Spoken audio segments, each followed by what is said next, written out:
الله أكبر الله أكبر الله أكبر الله أكبر. Of everything. We appreciate him for keeping us alive, still part of the ongoing Ramadan 1444 after the hijrah of Rasulullah sallallahu alayhi wa sallam. It is indeed a great opportunity, indeed a rare privilege being extended to you and I. By extension, it is a grandeur of Allah subhanahu wa ta'ala, which you and I, we are not most deserving servants, but because of the luck and the love Allah subhanahu wa ta'ala has extended to all of us. May Allah make that luck and love to end up in Al-Jannah to Firdaus. I use this inshallah Kareem to warmly welcome every single one of us, starting from our mothers. Permit me to start with our mothers without anything called gender bias.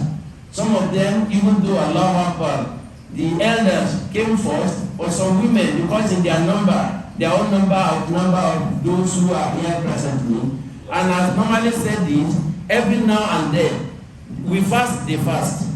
We do Taraweeh, they do. We read Quran, they read. They cook, we do not cook, but we eat.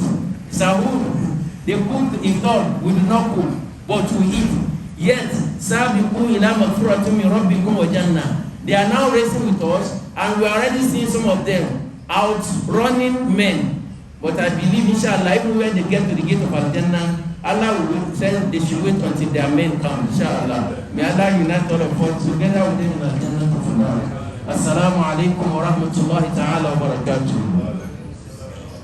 It is indeed another bright day, alhamdulillah, in the series of our lectures, tagged Ramadan Public Lecture. We are having today, I don't want to cause character defamation, but if you describe him as Giwa in the field of marriage counseling, he is more than Giwa. I called him after Taraweeh yesterday, and even this morning after Subi, the professor of marriage counseling. His own counseling, which Allah has made easier for him, it goes beyond level of our local style, even internationally. When you get to Anur, he is the director of culture, counseling, everything. The ministers' wives, senators' wives, to consult somebody at that level, top secret, highly confidential, and alhamdulillah rabbil alameen, he is no but other person, he is no less than our Sheikh Dr. Abdul Fattah Adeyemi Al-Allamatu Darraka Al-Nihrir fi Maidani At-Tasalih بين الزوجين أو الأزواج. نسأل الله سبحانه وتعالى له حسن البقاء، طيب المعيشة، حسن العافية، الرزق الواسع، ودخول الجنة الفردوس. لا حول ولا قوة إلا بالله العلي العظيم. You are most welcome to Sci-Tech Estate. You are not a new person here. He has been with us a couple of years back also, before COVID-19 stopped our activity. But now, alhamdulillah, there's nothing like COVID-19 again, and Muslim brothers are anxious. They are enthused to welcome you, to listen to you, and inshallah, Kareem, our aim is that all couples will end up in Al-Jannah to Firdaus. May Allah make this sitting hujjah for all of us that will get to Al-Jannah to Firdaus. Now, to sit with our lecturer, I have a singular honor and privilege to also introduce once a general is always a general, inshallah. So the hierarchy of the Muslim Ummah, alhamdulillah, the immediate past chairman of the executive, who now doubles as a member of Shura Council, that's an elevation. He is representing the Shura Gavada of the estate. I have a singular honor. Okay, oil, I don't want to say it. You know, we have Sheikh in the masjid, Sheikh in the Quran, Sheikh of what we call jurisprudence, Sheikh in guidance and counseling, marriage counseling, now Sheikh in oil and gas. Allahu Akbar. So I was told to say that a Sheikh in oil and gas. It is my distinct honor to introduce to the high table Al-Haji Sheikh Muhammad Sheikh اغتنموا فليتفضل مشكورا. التكبير. Now also the chairman, the current chairman, he is no other person. He is the chairman of Chairman also. You know him in Anur. National Mosque is there. Uthman bin Affan Barnet, almost everywhere. Allahu Akbar. So if somebody will be asked on the day of Qiyamah, enter Al-Jannah min ayyi babin shi'it. Allahu Akbar. As Abu Bakr Siddiq will be given that opportunity. Prophet Sallallahu said, on the day of Qiyamah, Abu Bakr will be given the opportunity to enter Al-Jannah from any gate he wants. Because he was the only person who responded to the question of Prophet Sallallahu in affirmative. Who did this? Abu Bakr did. Who fed the poor? Abu Bakr fed. Who had the less privileged? Abu Bakr did. Who followed the janaza? Abu Bakr did. Who did? Allahu Akbar. Then when we look at the masajid in Abuja, we also have the opportunity of our chairman here, Professor Salah Abdullah Ali Akub, soft-spoken, gentle-going, and the work of Allah subhanahu wa ta'ala never retired. I have a singular honor and privilege to also call to the high table Professor Salah Abdullah Ali Akub, فليتفضل مشكورا منا مأجورا من الله. Takbir. Now, still, there's a seat we put beside on the left side of our elder scholar. It is to give a supporting hand. For Gunna, or Geru Gunna, Kolkola to Subro, Kolkola to Kubro, Sheikh in oil and gas, Sheikh in the academic, in this and that. We also have Shiu. Don't mind the ages. In Quran, Alhamdulillah, Rabbil Alameen, he will give supporting hand to our lecturer, Ustaz Abdul Aziz Adam Al-Mubawi Al-Bidawi Al-Badawi. At-Takbir. Now, the stage is set, inshallah. Without further procrastination, I call on our chairman to give us our opening prayer, then shortly recitation of Quran, and the program will start in earnest.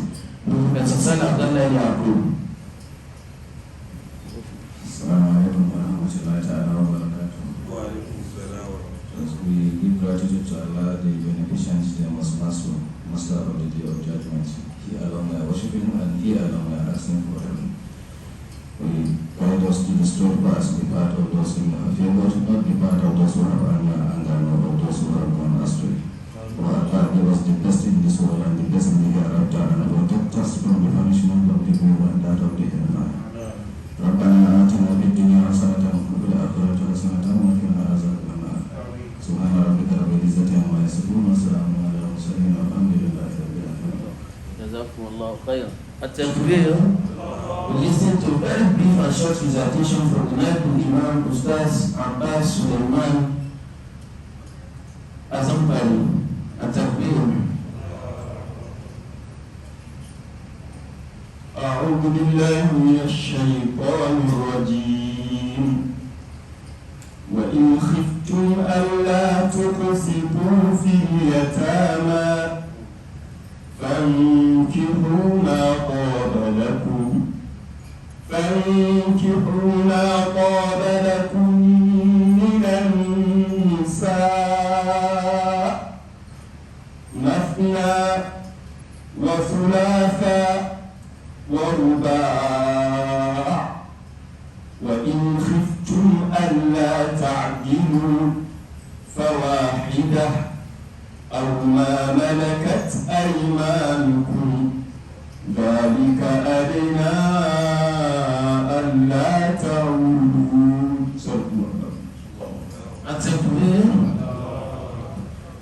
Ustaz Abbas is always somehow controversial in nature. He has set the stage now, and then that is the best verse of the Quran to women, but the most hated by them.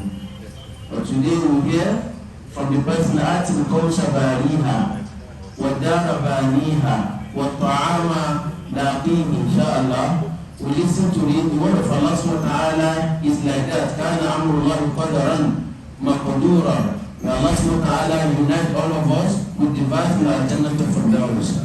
Inshallah Kareem, as earlier announced repeatedly, the topic of discussion today is going to be marriage and contemporary Muslims. The topic is marriage and the contemporary Muslims. issues of materialism, rate of divorce among the Ummah, and then how do we get as couples to our Jannah to Firdaus. I pray to Allah subhanahu wa ta'ala to grant our lecturer more wisdom, well-wisdom, good health, more wealth, inshallah, here and the hereafter. May Allah grant you the opportunity to deliver the message and do the justice to it as always. We have never given him anything except that he performs excellently beyond our expectation. May Allah make it easier for him, well assimilated by all of us, and easier for all of us with our unions, all our wives, our children, to end up in Al-Jannah to Firdaus. It is my distinct honor and singular privilege to hand over microphone to Sheikh Dr. Abdul Fattah Adeyemi, Professor of Marriage Counseling and the Director General Bainakum Muslim Family Counseling. فليتفضل مشكورا منا مأجورا من الله سبحانه وتعالى.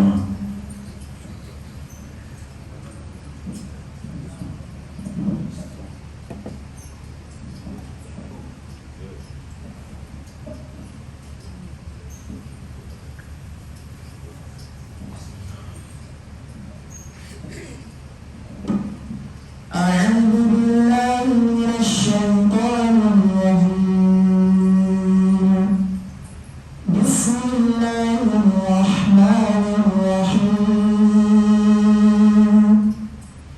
يا أيها النبي إذا طلقتم النساء فطلقوهن لعدتهن وأحصوا العدة واتقوا الله ربكم لا تخرجوهن من بيوتهن ولا يخرجن إلا أن يأتين بفاحشة مبينة وتلك حدود الله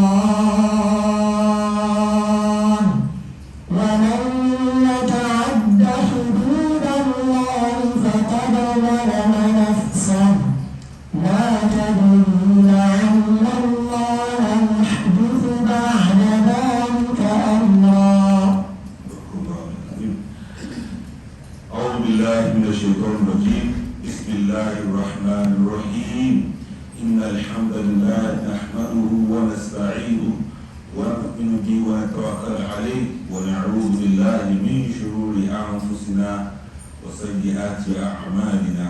من يهدي الله فلا مضل له ومن يضلل فلا هادي له وأشهد أن لا إله إلا الله وحده لا شريك له وأشهد أن محمدا عبده ورسوله.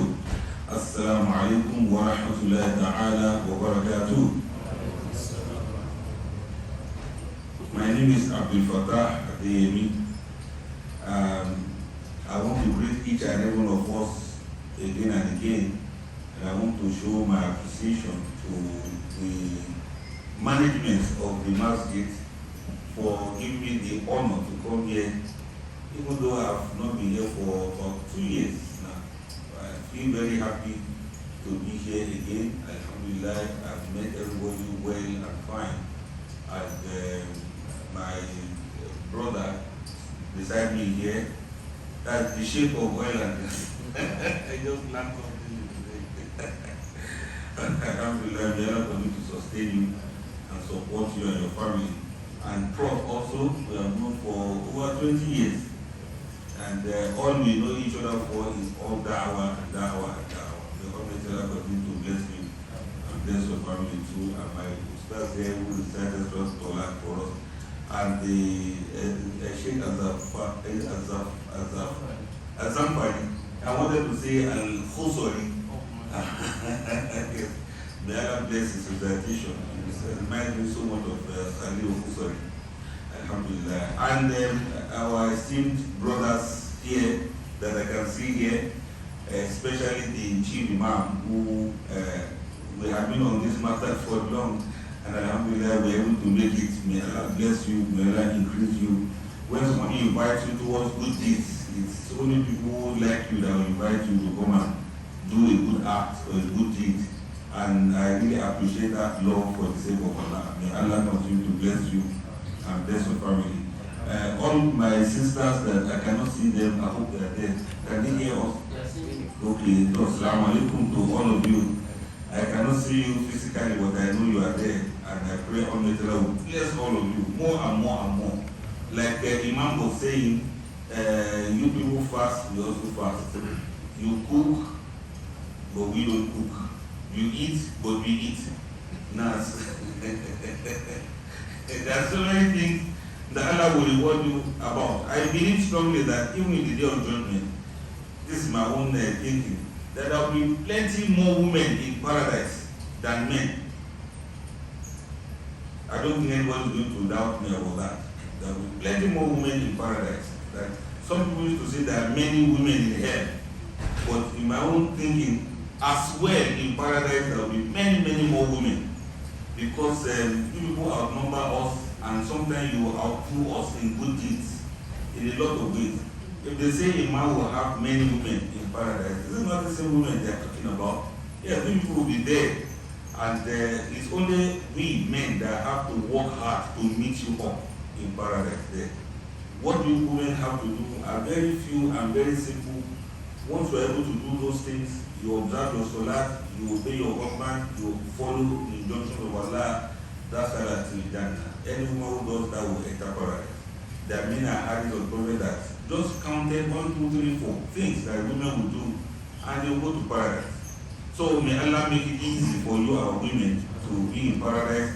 If all of you, our wives, if you get to paradise before us and you don't see us, please ask after us. Don't be angry with us. Don't say, it serves him right. Look at the love we have for each other. Don't mind all of our mistakes and our wrongdoings. And don't look at our, our behaviors.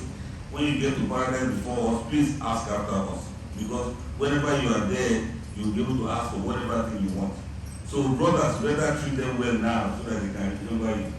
If not, they just ask for one Sayyidina somebody in the time of the prophet to come and replace you. And there will be nothing you can do, because there's no fighting in paradise, no quarrel in Jannah. Just tell you sorry, she doesn't want you again. Allah Akbar. May Allah make it easy for us. So the topic of our discussion is marriage vis-a-vis the contemporary Muslims, materialism and rate of divorce in focus. Essentially, divorce issues. Divorce issues. What are the things that lead to this, and how do we go about it? Let me tell you something. There's a lady that called up the mother. She was crying and complaining that the husband had just beaten her up again. The husband had been doing that again and again. As she called and she was complaining and crying, the mother said, why are you crying? Take it easy now. Just calm down. Calm down. Don't cry again. Why don't you go and drink Benylin and sleep? That you shall Benylin kawai. Drink Benylin and sleep so as to forget the pain and the sadness. Is this a solution? Is this an advice from a mother to a daughter? Is this what an advice is supposed to be? There's another man who came back from work. He ate his food, and while he washed his hand, he was still chewing meat in his mouth. The food the wife served him, he was still chewing the meat because he just finished eating. And when he washed his hand, cleaned his hand, he just reached out for his office bag. He opened the bag and he brought out a letter and handed it over to the wife. And the wife said, which letter is this? He said, open it. She said, please tell me, what kind of letter is this? He said, go and open it, that's your letter of divorce. Is it so easy like that to just divorce a woman? And there was nothing we did not say, we begged him, we cajoled him, there was nothing we didn't say. So change this your decision. Why? What you say he has his reason, personal reason. He was not ready to discuss with anybody. Okay, please take her back. He said, no way. The matter dragged for a very long time. The woman was there abandoned. She had to move out of the house. And after a lot of going to court, Sharia court back and forth, the matter was finally confirmed that it is divorce.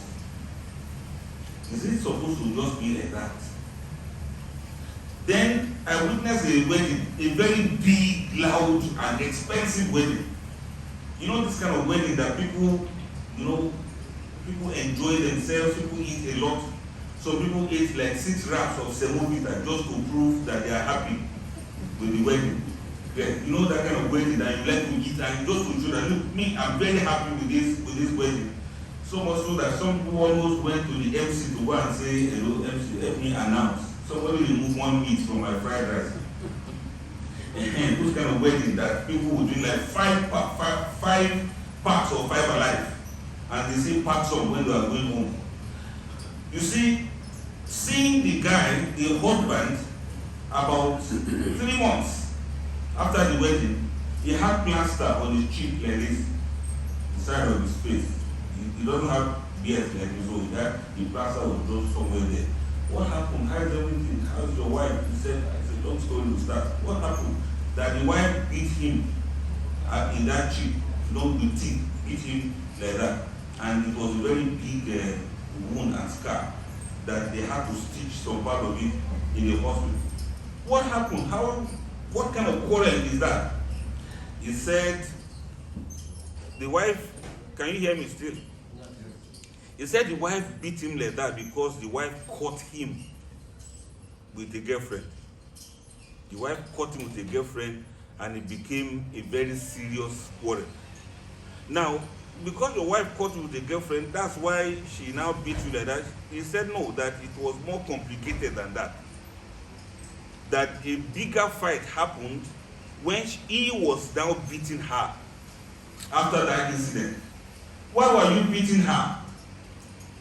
He said he discovered that the wife was already 2 months pregnant for somebody else before that wedding that we witnessed. So on discovering that, it became, okay, what about you? Okay, what about you? Okay, what about you? He was beating her, and the only way she could defend herself was to bite him by the cheek like that. So don't ask me what now happened to the marriage now. The marriage is already dissolved. Is this how marriage is supposed to be? How did we get here? What is happening to marriages? You hear all sorts of stories and you almost don't want to believe it. That no, it can't be. No, it's not possible. Whereas, almost anything is now possible. Things you never hear of within a matrimonial home, you get to start hearing them now. So many cases that when you hear it, you want to use cotton bud to clean your ears. That should be like, what kind of thing did I hear today? So many things are happening to the extent there's almost nothing new again when it comes to things that create problems in marriages. So there are so many expectations in marriage, but with the expectations during wedding, people will pray, people will do sermon, people will eat, they will do all sorts of things. They will say the mother should give advice, the father should give advice. With all of that, why is it that these relationships still break down? What are the reasons for all these divorces?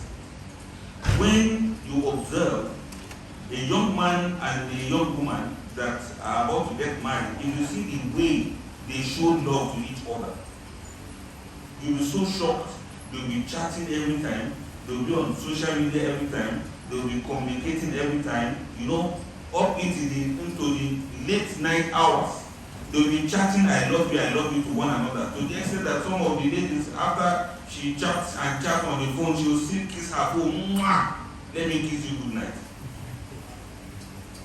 These same people that love each other as if they are going to die, few months after the wedding, you'll be shocked that they turn around 100%, 360 degrees, and they begin to beat each other, they begin to cheat on each other, they begin to insult one another. The quarrels now become so high as the love they were showing to each other in the beginning. So why? Why is it like this? Why is it like this?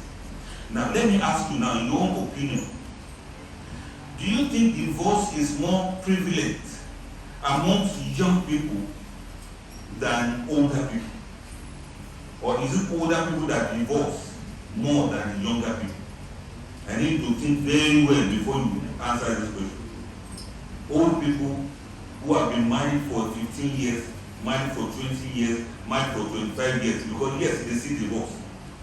The young people that are supposed to know all of these love things, they have done Google, they have watched things on the internet, they are on Instagram, they know all of these tips about love, relationship. They have so much information at their disposal, yet they see divorce. Which of them is more prevalent? I want you to think about it. I also want to ask, educated people that you will consider to be literate, have gone to school, between them and those who are illiterate, who didn't go to school at all, which of them divorce more? Have you thought about it? Educated people and those who didn't go to school at all. I need to think about it. What of people in the city and those in the villages, which of them divorce more?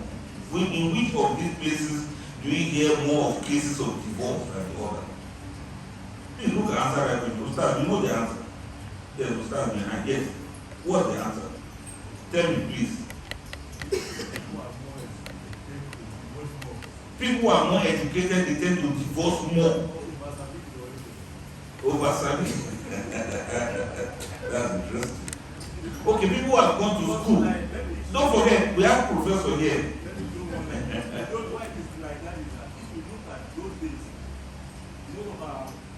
Parents, their wives, their spouses were choosing for them.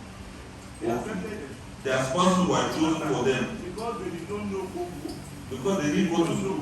They don't know really what this type of law will have to be. So they stay by it. They stayed. This cannot happen anymore. But even as they stayed, does it mean that some of them were not suffering? No, it's not, yes, they were suffering, but they tend to manage it, to endure it. Yes. That's a very serious matter you just raised there. Yes, people in the rural areas, they didn't go to school much, maybe because they had so many families around them.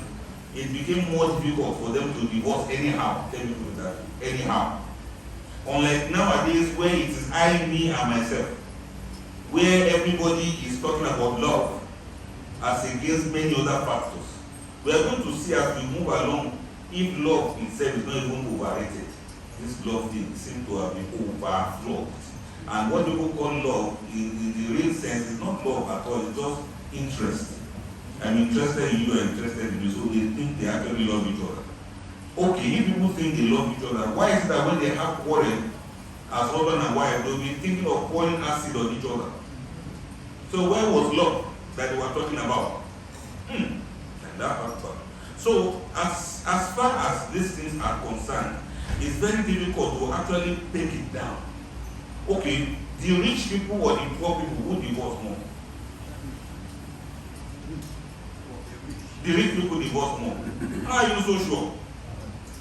So if anybody is telling you that it is a poverty that makes you to divorce, you know you are going to prove them wrong by saying that. Some people will say, because there is no money, lack of funds, they say that's why people divorce. Okay, what of those who are rich that still divorce? Perhaps it is much more than riches. This things like ceiling fan is blowing on everybody, whether rich or poor, they see divorce. Whether educated or illiterate, they see divorce. Whether younger or older, they see divorce. And whether they live in the cities or they live in the villages, they see divorce. So you now wonder, what is it? Why is divorce trending now? The same way weddings used to trend, simultaneously, divorces were trending. We only hear more of people who are very popular, celebrities, well-known people. We hear a lot more about them. What of those who are not anything like that?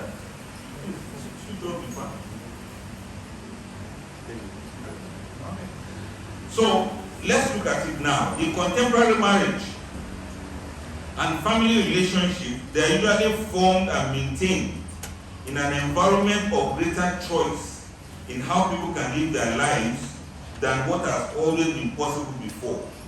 People now have a lot of choices to make with regards to why they want to marry somebody or who they want to marry. There are choices of where you want to marry from. To some extent, people no longer say, okay, I must marry from my state or I must marry someone from my tribe. there seems to be some forces now that makes people to believe that they are free to marry from wherever they want to marry. Sometimes it works, sometimes it backfires. Because incompatibilities, cultural incompatibilities begin to set in. Children are free to travel to wherever they want to go for studies, both within and outside the country. And because of that, they meet whoever they meet. Their parents have traveled away from their place of birth. They meet people there. They grow to be interested in each other, and they come out to say they want to marry each other. Because of that, there are certain issues that come out of that too. Sometimes the parents will refuse and say, no, it can't work, it's not possible. Sometimes some people will prevail on the parents. They will mount pressure on the parents to say, let them allow them to marry now, what is there? And they will even blackmail the parents. Are you being tribalistic? They say, after all, religion is the same. This one is a Muslim, this one is a Muslim. Why won't you allow them to marry? They say, because I don't like the tribe. They say, don't be tribalist. People will say all of those kind of things. Sometimes it works, sometimes it backfires. Because along the line, there are certain unwritten factors that determine the cohesion and the unity of the two families. If the two families are not united in certain areas of belief or cultural inclinations or how to resolve issues, then you see that when problems come in that marriage, it's very difficult to resolve it. Very, very difficult to resolve. Now, in an affluent society where men and women can earn higher incomes, this type of society provides an alternative to unsatisfactory marriages. Where the husband is working, the wife is working, you get to see that they always have alternative. Unlike where it is not a citified or affluent society, where somebody is afraid of somebody, where somebody is cautious of somebody, where either the husband or the wife is having the in-laws in mind before they decide on anything, where everybody thinks that it's going to be a big stigma to divorce. You see, divorces are much less in such areas where everybody has something to look forward to, especially when the two of them know that there are no alternatives. We have no choice, we have to stay together. Within the community, an ideological emphasis on personal growth of individuals. Wherever you have emphasis on individual rights and choices, or when you have something like personal growth, me and myself, I want to grow the way I want to grow. When the efforts of responsibility, compromise, and commitment are missing, then you see that divorce becomes more prevalent in that kind of society. Where, for example, now, you see a new couple, young couple, they just started having children. They only have 2.5 children, let me put it that way. 2 children, and then the wife is pregnant. It is at that point that the lady wants to go and do her masters. She doesn't want to go and do masters in any of Nigerian universities. She wants to go and do her masters in UK. The children are still very small. The marriage is still very young, and the two of them are trying to separate from each other at that young age of the marriage, where they are not even stabilized at all. As a result of that, I want to grow, you want to grow, nobody should stop me from pursuing my education, nobody should pursue me from going for further subjects, further courses. It's at that same time the other who want to go for his PhD. And then there's the disarray in the marriage becomes destabilized. Something you are trying to stabilize now becomes so destabilized that in the process of pursuing personal growth, not growth that should influence or affect possibly the life of both of them together. One person is more ambitious than the other, or both of them are equally ambitious. So they want to keep the marriage in a cooler somewhere. Please, those of us that are experienced in marriage, is there any point in marriage where you can press pause? Is it possible? You press pause and say, okay, let the marriage hold on for now. Why we pursue junior? Let's pursue education. Let's pursue better job. Let's pursue greener pastures. Let's pursue green passports. Is there any point of pressing pause? Because people think that they can actually press pause in marriage. That they will stop for now. After 3, 4, or 5 years, then they will now come back and press play. They later realize that this is not reality when it comes to marital matters. They now get to realize that they needed to have been patient to grow together. Not one person wanting to outgrow the other, or another person being envious or jealous of the other person's problem. When couples do not realize that now that they are married, they are expected to grow together, then matters of divorce will start coming in. By the time the separation comes in, hearts that are supposed to grow fonder together begin to grow at disparity to one another. They begin to go at variance against each other. And before you know it, a course mate with which the guy is doing his PhD starts to look very appealing to him as a very young lady that's even more brilliant than his wife, quote unquote. And then the lady who has gone to another country to do her master begin to realize that there's another guy that's more caring, is more loving, he gives her more attention, he communicates a lot better, and is also single. And before you know it, temptation starts coming in, and they will not know if there's any single problem in that marriage. They don't think of resolving the issues, they just think of changing the marriage altogether. So marriage now becomes like SIM card. If you don't like the network, you simply remove it from your phone and you get another one. Allah. These are some of the reasons why marriages become like that. So I want us to go on this journey now. Let's explore some of the causes of death of marriage and how in other ways how we can revive them, if they can be revived. I added this clause because if you speak to so many of the alcalis or judges and ask them their experiences about divorce, they will tell you the high divorce rate on a daily basis. And that's not all. What is most painful to some of them is when they now look at the causes of this divorce, they get to realize that it is better to allow them to go their separate ways. You know, when something cannot be repaired, you can still fix something, so okay, let's try like this, let's try like that. If somebody has an accident, you rush the person to emergency. But when they say the person had accident but the head is off, you don't go to emergency again, you go to mortuary. So as far as some of the judges are concerned, the court happened to be like mortuary for many marriages, because some of those marriages were already dead on arrival. So all the judge only needed to do was just to formalize it. And some people will even ask, start around, we want to come and see you concerning our marriage. Okay, what is it about the marriage? We want to divorce. I'll say, okay, but let's talk about how the marriage can work. He said, no, there's no need. We just want you to enlighten us on how to do divorce. Might somebody tell you that? Don't bother to settle anything. Just tell us the Islamic injunction about going about divorce. And sometimes I'll say, no, I'm a marriage counselor, I don't do divorce. It's nikah I do. Come and sit down, both of you, let's talk. By the time the two of them even sit down, you will know you are offending Allah by telling them to continue. Because you cannot bind what does not cling. Some things are just not meant to be together. And painfully, as a counselor, painfully, you have to officiate divorce crucial times.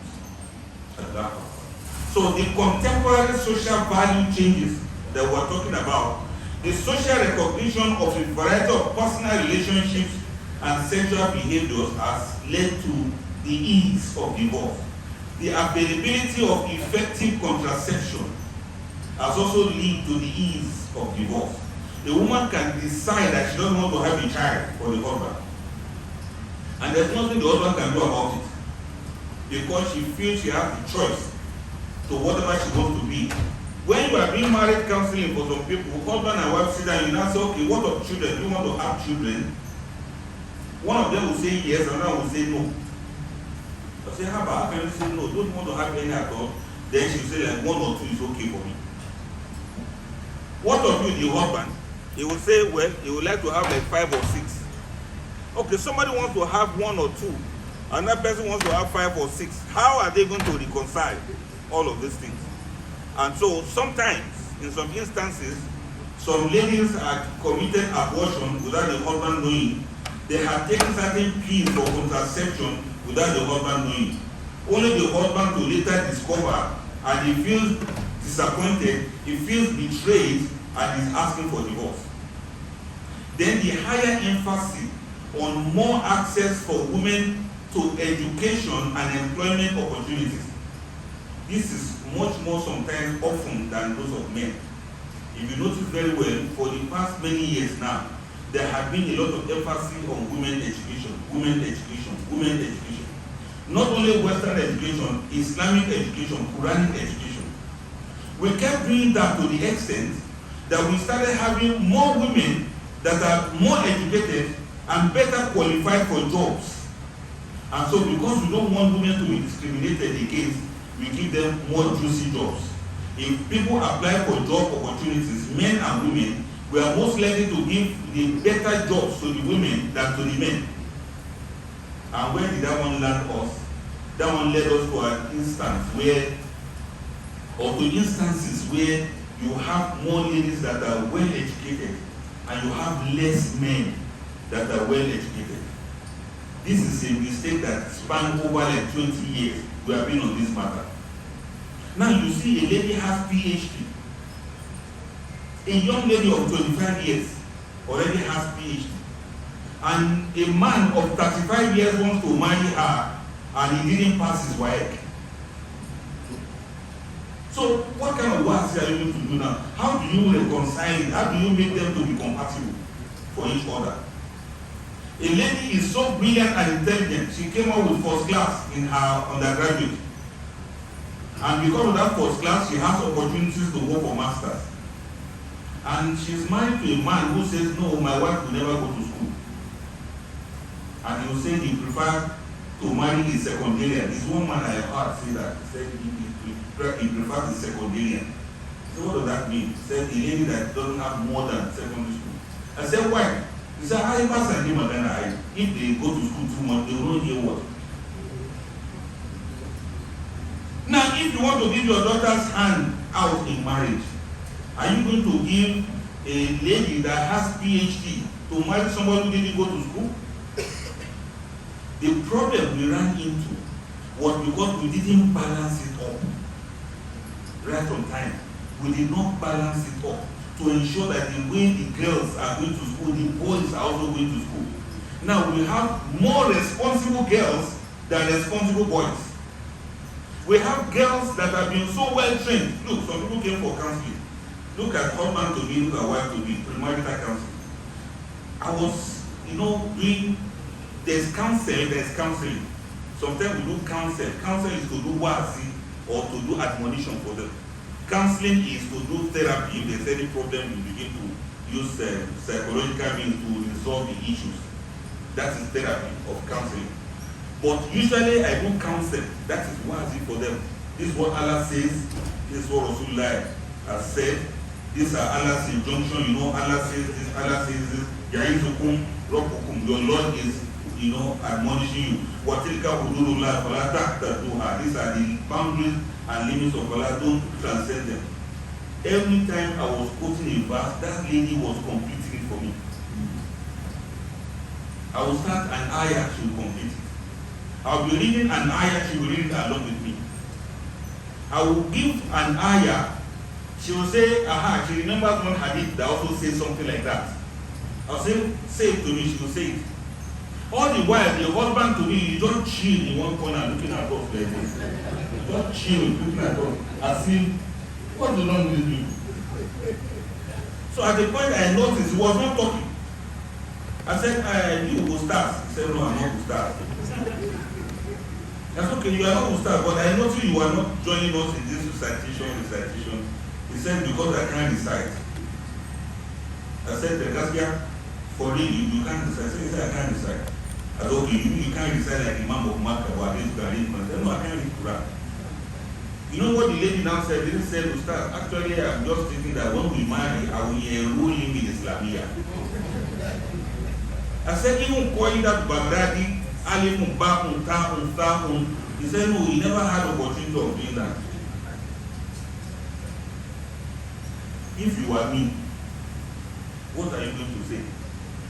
Are you going to say this marriage will continue, or people should think about this marriage? Honestly, deep inside my mind, you can't see it out sometimes. I was like, I wish I had a substitute husband. I would have just called her father to say, look, let her marry somebody else. This one, but it's not part of my job to do that. I was now admonishing, okay, just try, ensure that you enroll for Islamia, ensure that you do that. If I say they should not marry, do I have another husband for her? I don't have. But look at it. How does it feel, you as a parent? You hear that your daughter, you spend money, you ensure she go to Islamia. These are girls who don't go anywhere. They stay at home, read Quran, read Hadith, read Quran, read that. Apart from they go to Islamia, they still come back. There's another ustaz, man that's come to teach them at home. She knows Quran, she knows Hadith, she knows Sirah, she knows many things. She knows fiqh, she knows Tawheed about Islam. When it is now time for her to marry, we now make her to marry a man that she has to manage. Something is wrong somewhere. This is not fair. It's not fair. It's not balanced at all. And in some other instances, the lady is well employed. The sheikh of oil and gas here will bear me witness. You get to see some very brilliant ladies that once you do interview for them, you are ready to give them the job because they are very brilliant, very intelligent in their field of study. But where are the boys? They are nowhere to be found. You don't ask a man, what do you do for a living? You say, I'm a businessman. Okay, what business do you do? Then he cannot explain what business he does. Most of the time, you just sit at home. And you now want him to marry a lady whose parents have invested all their lives on her for her education. I'm saying this because, we are trying to look for reasons why marital problems arise. And I believe this is likely going to be one of them. Incompatibility with regards to education, with regards to therapy. Look, let me tell you this around. You will get to feel my pain sometimes. A lady came and she said she wanted me to help her talk to the man that she wants to marry. They were talking already. But 6 months, 1 year, they keep saying they will marry, but the man is not committing himself. 2 years, 3 years. So the lady said, Ustaz, I'm growing old and this man is not ready. What am I going to do? And we love each other and I love you a lot. Okay, I said, tell me about love. What do you mean you love him a lot? She said all of those things there. How do you know that he loves you? She said, he loves me now. I said, how often does he call you? He said, once in a while. What does he do?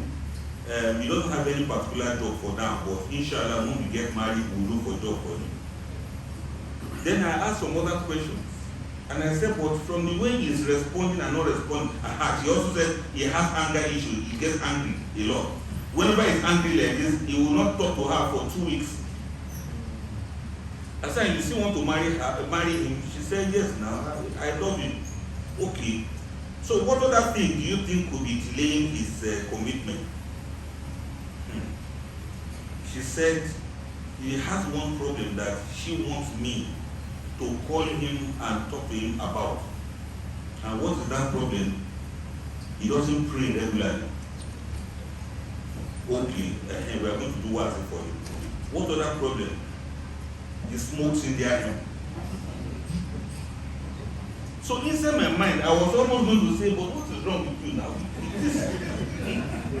You want to marry him, and he's behaving like this, and you still want me to call him and talk to him that he should go to your father's house to ask for your hand in marriage.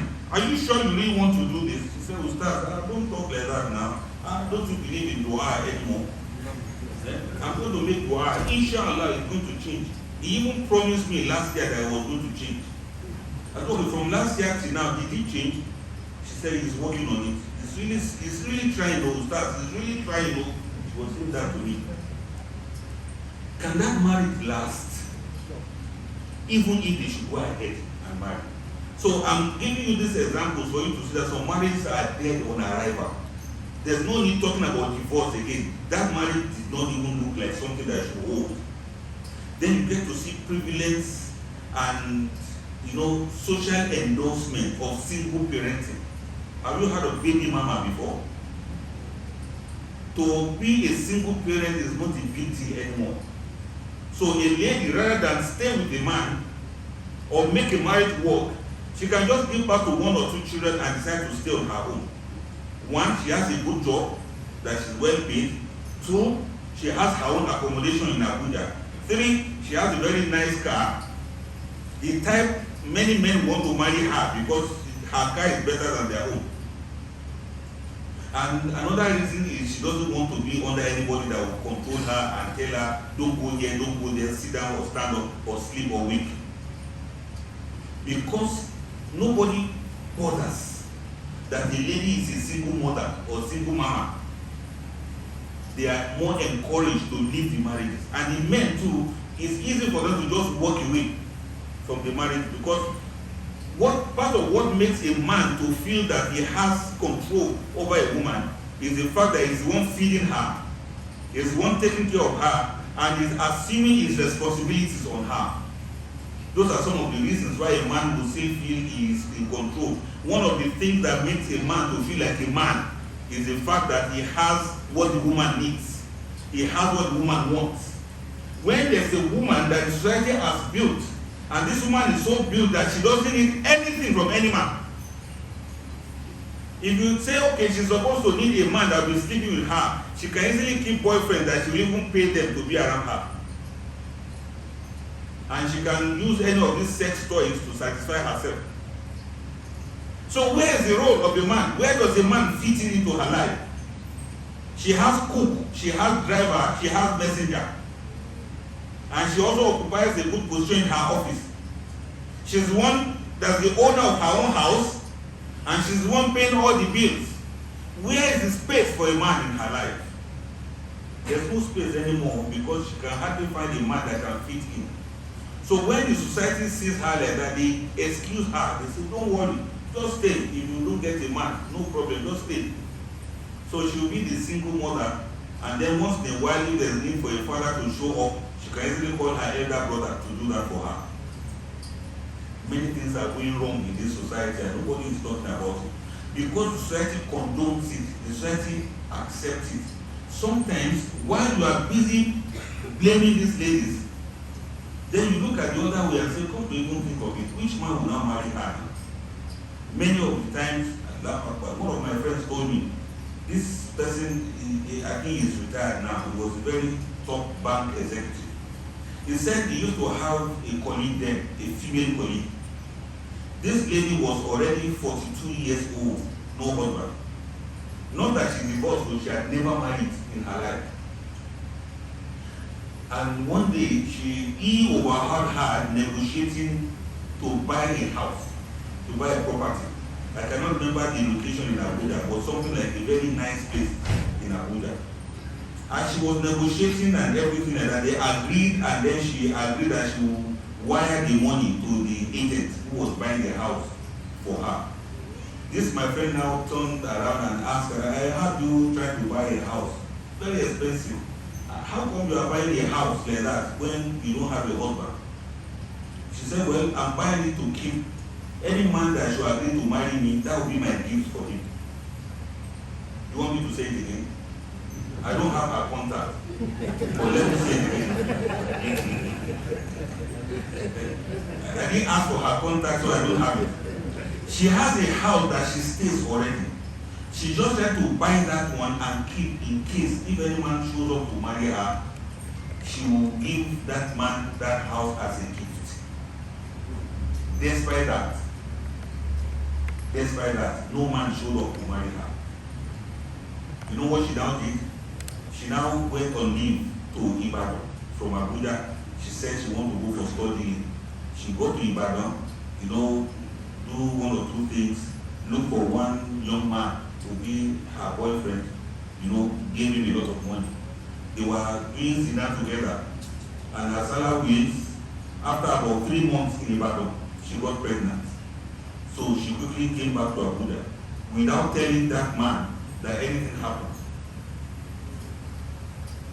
She got back to Abuja, this baby mama kind of a thing, because the doctor warned her that she cannot do any other surgery after the fibroid surgery she has done.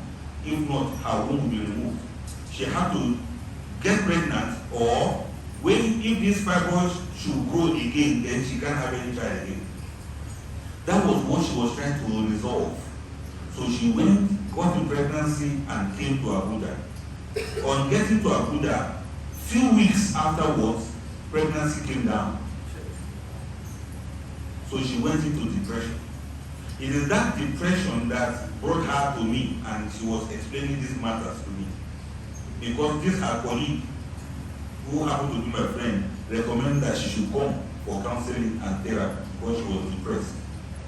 What are we going to explain about this kind of life or this kind of society that people are going through things? First, we are talking about divorce. Second, some people have not even been able to get to a place of marriage at all. And thirdly, where are the men that will marry them, talk less of staying with them? So in other words, some people have already divorced even before marriage. So I'm just mentioning this for you to see the prevalence of single mothers nowadays. Some is not their fault. Some, they had married, it ended in divorce, not the fault of theirs. But unfortunately, when a woman divorces, is it not for her to marry again? The question is, who is going to marry her? Now let's quickly run along now. Among some of the reasons that will lead to problems, issues in marriage. Poor communication, that's the one everybody seems to be much more familiar with. People kind of speak some languages in marriage that they don't seem to understand anymore.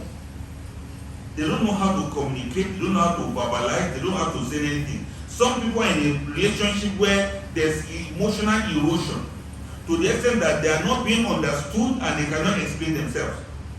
They are feeling that their needs are not being met and they don't know how to ask for their needs to be met. They have loss of affection, they have loss of companionship. They are married, yet they are feeling lonely. They are working hard, yet they are feeling unappreciated. Such reasons are likely to be symptoms of problems with deeper psychological or social roots in the marriages. They are not able to communicate. The husband wants something he doesn't know how to say to the wife. The wife wants something she doesn't know how to say to the husband. They say things, they begin to edit each other's utterances. And some will be like, how can you talk to me like that? How dare you talk to me like that? So they find it easier. This is the problem now. They find it easier to communicate with people outside the marriages than themselves within the marriage. I don't know if you have noticed. Before people get married, they communicate a lot. They smile a lot. They gist a lot. They chat a lot. They discuss a lot. There are always topics to talk about. But the moment they get married, they don't know how to communicate anymore. They don't chat with each other. They don't remember each other. They don't say, I love you anymore. They don't. Then before you do it, things will just start going down and down. Then they start feeling unloved. They start feeling unappreciated. Basic things of life that they're supposed to have, to smile together, to live together, to love each other, is not there anymore. So there's loss of love and incompatibility.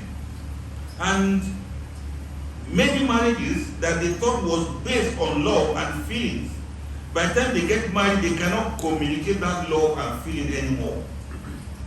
And because it was founded on love, according to their own definition, and this love seems to be missing now, the next thing is to look for love elsewhere. I don't know if you understand what I'm trying to say. Yeah, many of them you say, I love you, you love me. Say, in the morning you say, I love you to each other. Before they marry, before they marry. In the morning, I love you, wake up. This morning time. In the afternoon, have you had lunch? I love you. In the evening, how was your day? I love you. At night before they sleep tight, I love you. That's how they started before they got married. But as soon as they got married now, nobody says that anymore. Many people are starving of I love you now in their marriages. because they don't say it anymore, they don't see it anymore. Out of sight or out of sound is out of sight, or how do I put it? Because they don't say to each other anymore, it is out of their minds. And because there's no love there anymore that they express, the love becomes missing in the marriage. And when love is missing, communication is affected. Communication gets affected also because love is missing. It's like chicken and egg, which one came first? Communication or expression of love, or love and communication, which one gives back to which? When couples misplace this one, then you see the love will start going down, and after the end of it all, they'll be thinking about divorce. Why do you want to divorce him? He doesn't love me anymore. I will say, but you don't know his heart. How do you know he doesn't love you? Well, he never tells me that he loves me again. And this lady that says he doesn't love me anymore, you now ask your husband, Mr. Husband, come. How come you don't love your wife anymore? You say, Ustaz, who told you that? Well, she said you don't love her anymore. So, Ustaz, how much should I love her? I just bought her Toyota Avensis, 6.5 million naira. We went to Dubai 3 weeks ago, and I did shopping of 7 million naira for her. I just completed her mother's house recently, and 6 of her younger ones are going to school with my money. How else does she want me to tell her that I love her? Now you see where the problem is now. You see, this love thing is so overrated. People don't understand what they talk about again when they are talking about love. Maybe this is another reason why you see divorce happening everywhere. A woman said, Ustaz, I've never benefited anything from this marriage. For how long have you been married? We've been married for 15 years. And I've not gained anything from this marriage except quarrel every day. And I will ask, do you have children? Yes. How many? 9 children. 4 boys, 5 girls. I'll be like, but madam, you said you never benefited anything from this marriage. Those 9 children are benefits now. You say, hey, but Ustaz, he doesn't love me anymore like he used to be. Please, put yourself in my shoes now. What should I tell that woman? What should I tell her? Should I tell her she's wrong for thinking like that? Or should I say she's right? It is true, madam, your husband doesn't love you at all. After 9 children. Now, it's not as if there may not be problems in the marriage. It's not as if this problem cannot be resolved. But when couples are quick to jump at divorce, this is the one that really gives me headache. Where do you want to keep 9 children if you are talking about divorce now? Can't you think of how you can resolve this matter? To say, no, I'm tired, I'm sick and tired. After 15 years of marriage. Let us go and ask people who have been married for 30 years, 35 years, then you will know what it is to be sick and tired. In other words, what I'm trying to say is, people get tired so easily. They don't want to resolve issues. Nobody wants to be patient anymore. And nobody wants to calm down and see how they can, sacrifice their ego to apologize when they are wrong and to express gratitude for the people that have spent their lives with them for so many years. To say I'm sorry, to say thank you, to say I love you. This has been the biggest problem, that you see they will just discontinue everything that they have benefited in that marriage because these are very important to them. Let me give you another example. There were these ones and they also came for divorce. People are supposed to come to say, Ustaz, settle this quarrel, or Ustaz, advise us, we are having this problem. People just come and say, Ustaz, we want to divorce. I feel like, God have mercy on me. Maybe I should start announcing that, look, I don't do divorce. It is less settled. So these ones came. The husband sat at one side, the wife sat at the other side. You see, deliberately there is a long chair the husband and wife can sit comfortably. But once they enter, and I see that they don't want to sit together, I know there's a big problem. Big problem. Usually, when the problem can be managed, the two of them will sit together. So this one sat separately, and we continue to talk. What is the problem? What is this one? Anyone they bring, I'll say it's a small thing. You can easily resolve it. Anyone they bring, I'll say, no, that's not a straight matter now. It's a small matter. And if she doesn't cook for me, she cooks late. I say, that's not the reason why you should quarrel with a woman. Sometimes women are like that. she may be having her pains and everything. So it's normal. Once in a while, she may not be able to cook every time, especially if she's working. But she has to do more for a very long time. And sometimes you have to branch Mr. Biggs now and buy something. Her husband, stop being angry now. It's usual. I don't like the way she did not greet me well. Why are you complaining about that one? Women don't always greet somebody well. I kept just, blocking and defending. The wife too would be like, how long ago did he buy me this one? Or did he ask? Was he paying school fees? Yes. Was he paying house rent? Yes. Okay, to buy you clothes. Don't worry. When Allah blesses him more, he will buy. All these things I was saying, they were still talking about divorce. You know what I now did? I now asked, I said, okay, let me ask. Madam, when was the last time your husband hugged you? She looked at me as if she doesn't understand what I was saying. And I asked the husband, I said, when was the last time you hugged your wife? She said, hug, why? Why? So that's how he asked me casually, why? I said, you know what I want both of you to do now? I want both of you to hug each other. So they were looking at me. When I said, brother, you and your wife, I want both of you to stand up and hug each other. Does that sound like Chinese to you? It's not Swahili. So they were looking at me as if they don't know. I said, no, hug each other now. Then the man remained seated and he said, she can come now, I will hug her. I said, no, it's the man that should go and hug the wife. You are the one that should go and hug her. He said, well. So he stood up where he was. He now said, come now. Come now. Let me go. Come now. I said, no, it's not a matter of coming. You go and meet her when she's seated and hug her. And the lady was still seated. I said, madam, stand up so that he can hug you appropriately. So he now moved closer to her and he just put his hand like one hand by this side, one hand by this. And the lady's hand too, the two hands were straight, like as if she cannot lift the hand again. Can you imagine what I'm saying? And her two hands were down, straight like this. So the man too just held her like that. I said, no, hug her seriously, hug her like a minute. Then he now moved closer to her like that and hug her like that. And the lady's hand was still straight and she started crying. She started crying. I said, madam, why are you crying? You two should hold him down. Hold him, please, hold him. Then she reluctantly lifted her hand and they held each other like that. I said, just stay like that, stay like that. Well, why are you crying, madam? She said, Ustaz, for the past 15 years, he never hugged me like this. He only come, they only make love, once she's pregnant, he will not give her. That for the past 15 years, he had never hugged me like this for any reason. I said, but Ustaz, is that true? He said, well, there's no need for, he was trying to explain himself. I said, look, from now on, you are going to be hugging her every day. And I said, madam, now that he has hugged you now, are you ready to forgive him? She said, yes, she will forgive him. And I said, Ustaz, that means you have really offended her. I need you to apologize to her. Say, sorry. Say, no, not sorry. Say, I'm sorry. I'm sorry. So when he saw her crying, I think he now just calmed down for him to now see that it has been a very serious. So this is all you want. In the way he was saying that. So this is all you want, and you are saying you should not marry each other again. So after that, I said, both of you should sit down. They now sat on the same chair like that. And I began talking to them.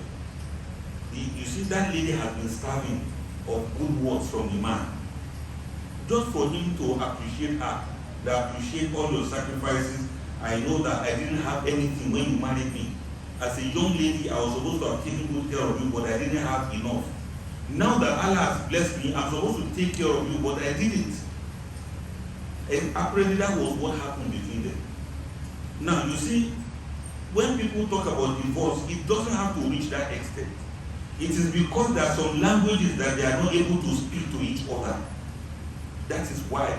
And I dare couples that are here, try this once in a while. A woman is not like a NEPA pole that if you hug her, you are going to get shocked. I want to challenge men to please do that for their wives once in a while. And you, madam, too, when your husband comes home from outside, don't go and hide in the kitchen. As if you were born there. Some ladies from kitchen to bathroom, as if you want to die there. Go and hug your husband and tell him welcome. There's nothing too bad about this thing. Oh, it's not a... And you see, what surprises me most is that even young couples who are supposed to be doing this a lot, they are not doing it. Why won't there be divorce? What I'm trying to say is there are so many of these things that people don't take serious. They may look very small, but they are very essential. Now let me begin to rush now. Another reason that divorce may come up is matters of infidelity. In fact, it's the one that is trending now, infidelity. Let me ask you, men or women who cheat more? Men or women who cheat on the other one more? Women cheat more than men? Are the sisters in agreement with that? A man with 6 or 7 girlfriends. There's Zainab, there's Aisha, there's Deborah, there's Chinomeka, there's Amaka, and then what's this other one's name? Josephine, and then there's Laraba. Only one man will be having like 6 or 7 girlfriends. Now, who cheat more actually? That's why they love you. What? That's why the women love you, because they know most of the time they feel that you back them up. But it gets Oh, you think I'm supporting the women? no, Okay. so they feel so. Okay, let me tell you something.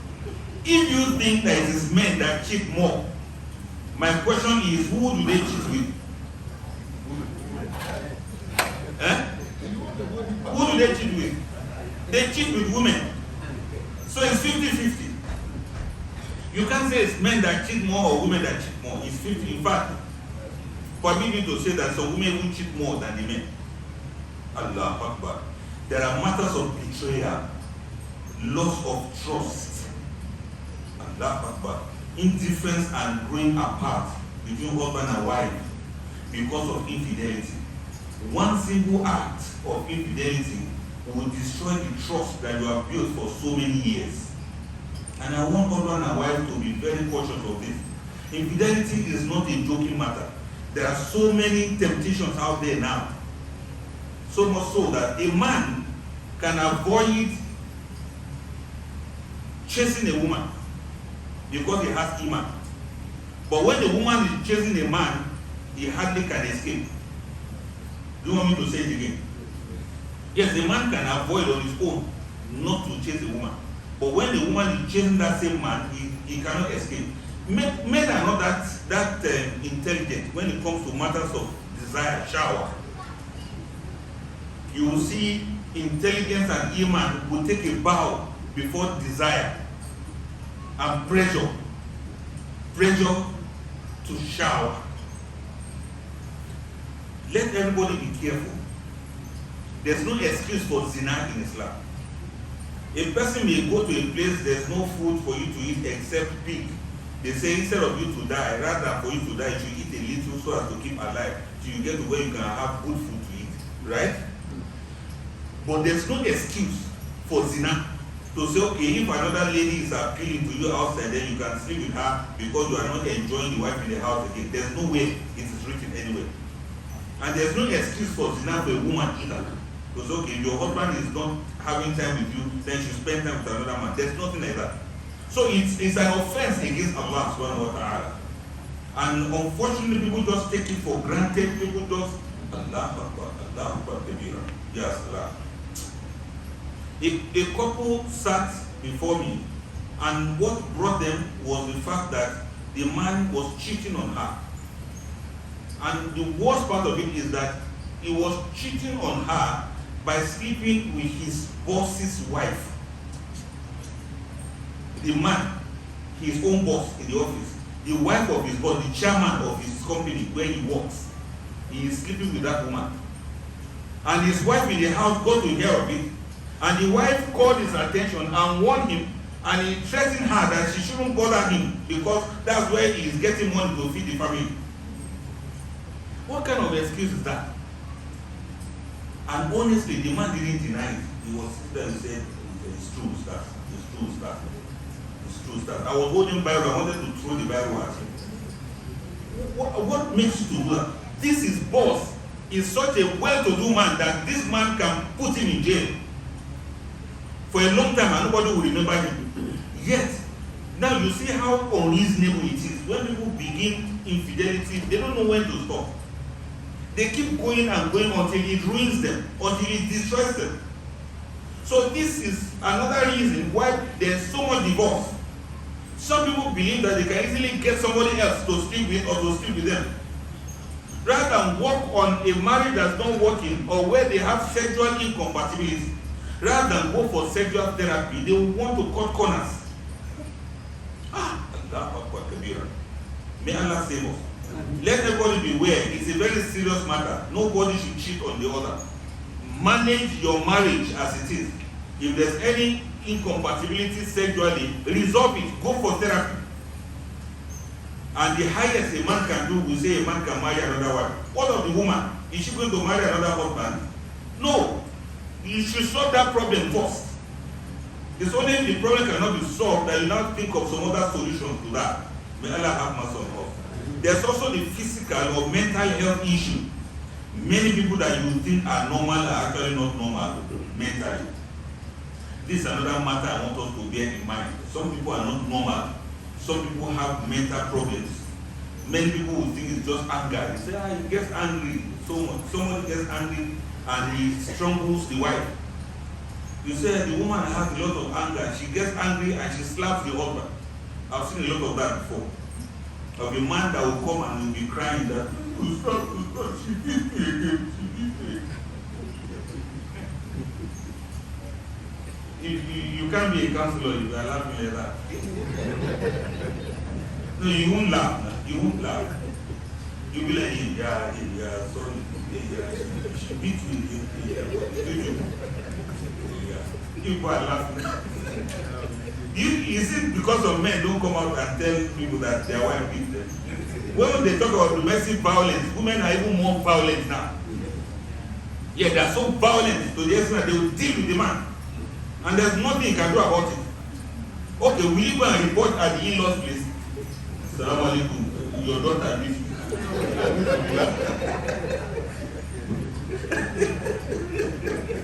You go to your father-in-law's place, he say your daughter beats me again. No, men cannot talk about something about some men are really suffering.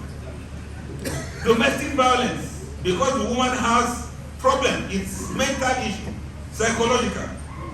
There was this one, he works in one of the ministries here in Abuja, and they live in another place I don't want to mention. So the landlord's daughter just came back from orientation camp, and she was looking for where she would do her NYC, is it deployment or the deployment is calling, where she would do her primary assignment, you know, that kind of thing.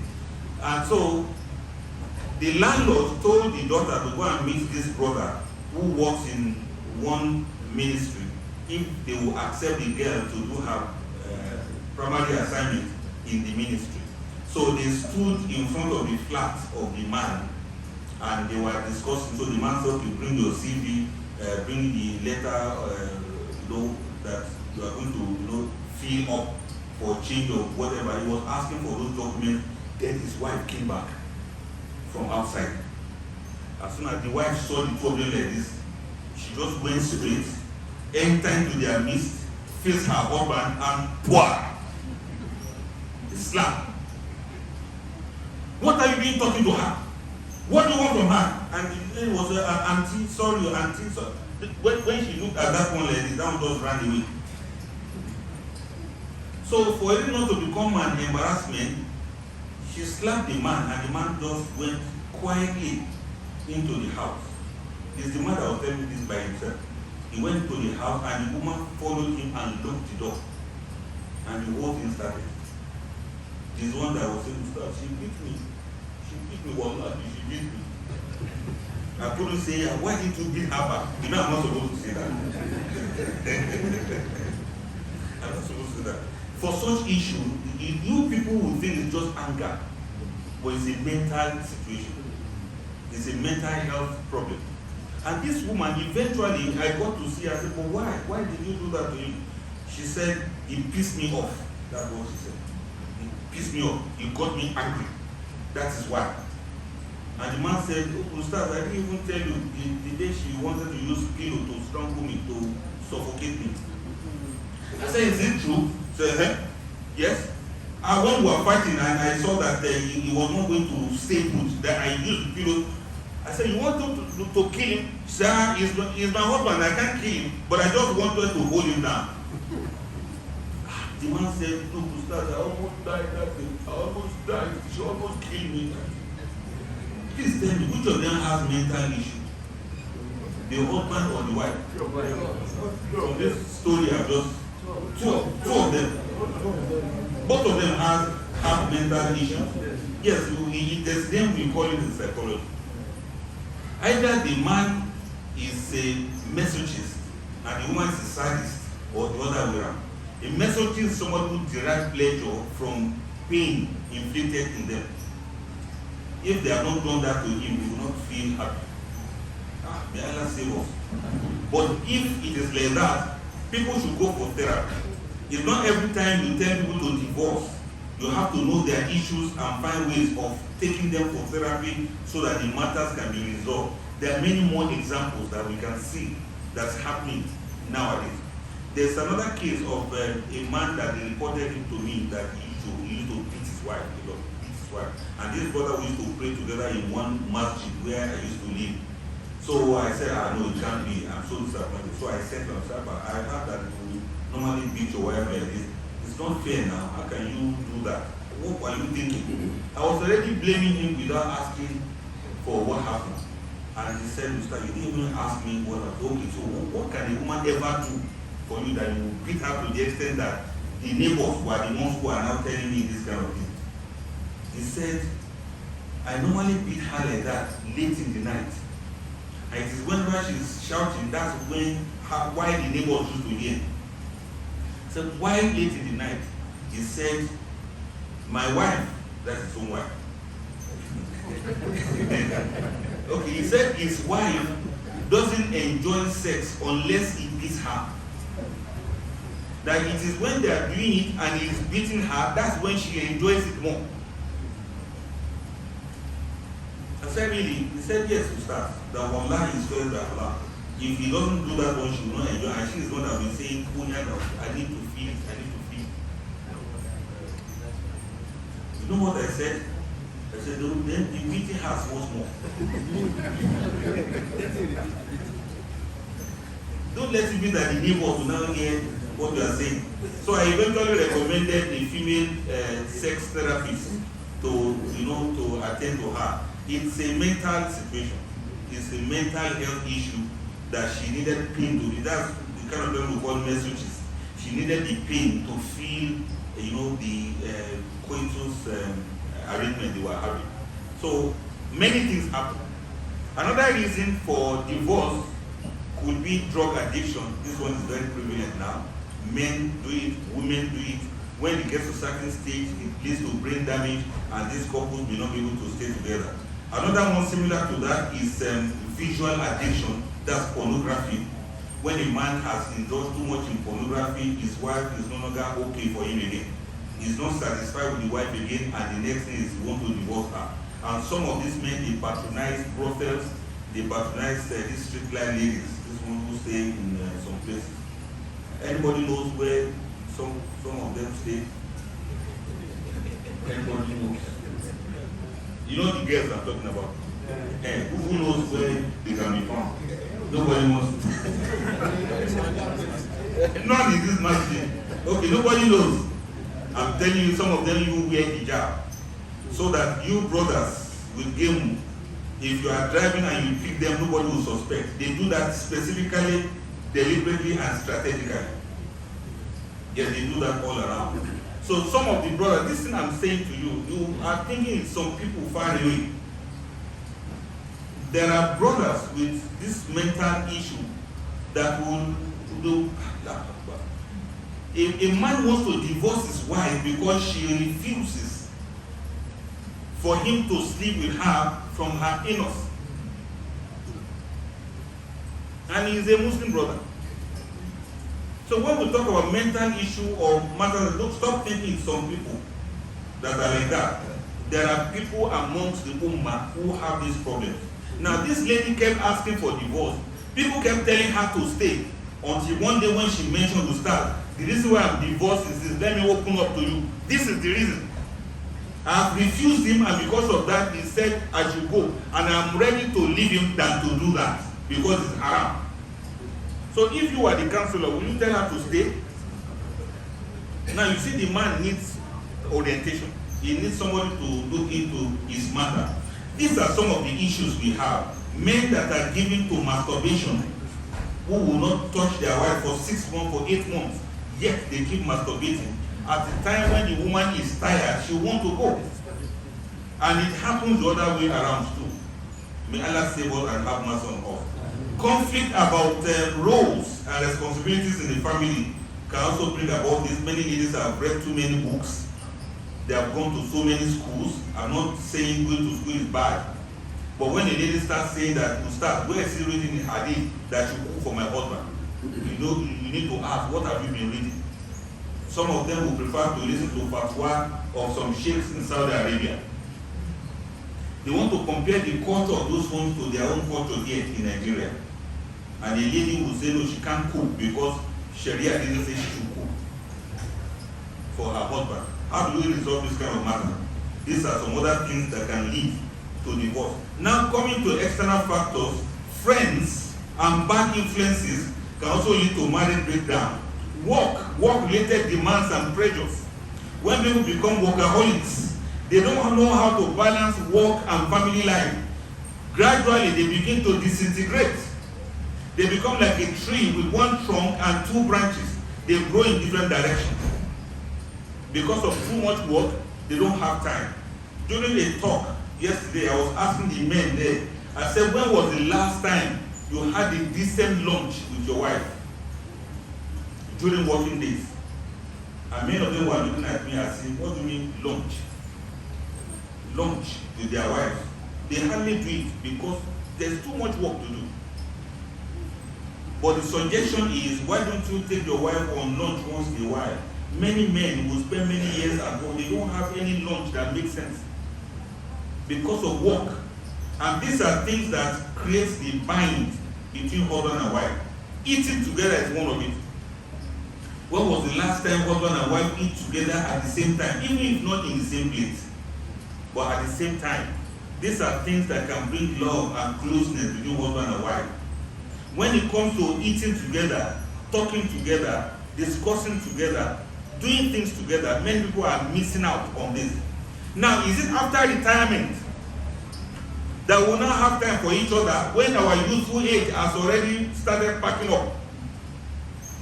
This creates a lot of acrimony. Whenever you hear couples that have been married for 17 years talking about divorce, it means they have spent so many parts of their lives without doing things together, especially because of work. Then comes financial problems. Like what we were saying earlier on, rich people divorce, poor people divorce. It's very difficult to put the blame on finance, although it's the same part of it. People are looking for money. People are struggling day and night. They want to buy things, they want to have things, they want to own things, they want to gather things. And they want to have things they need and things they do not need.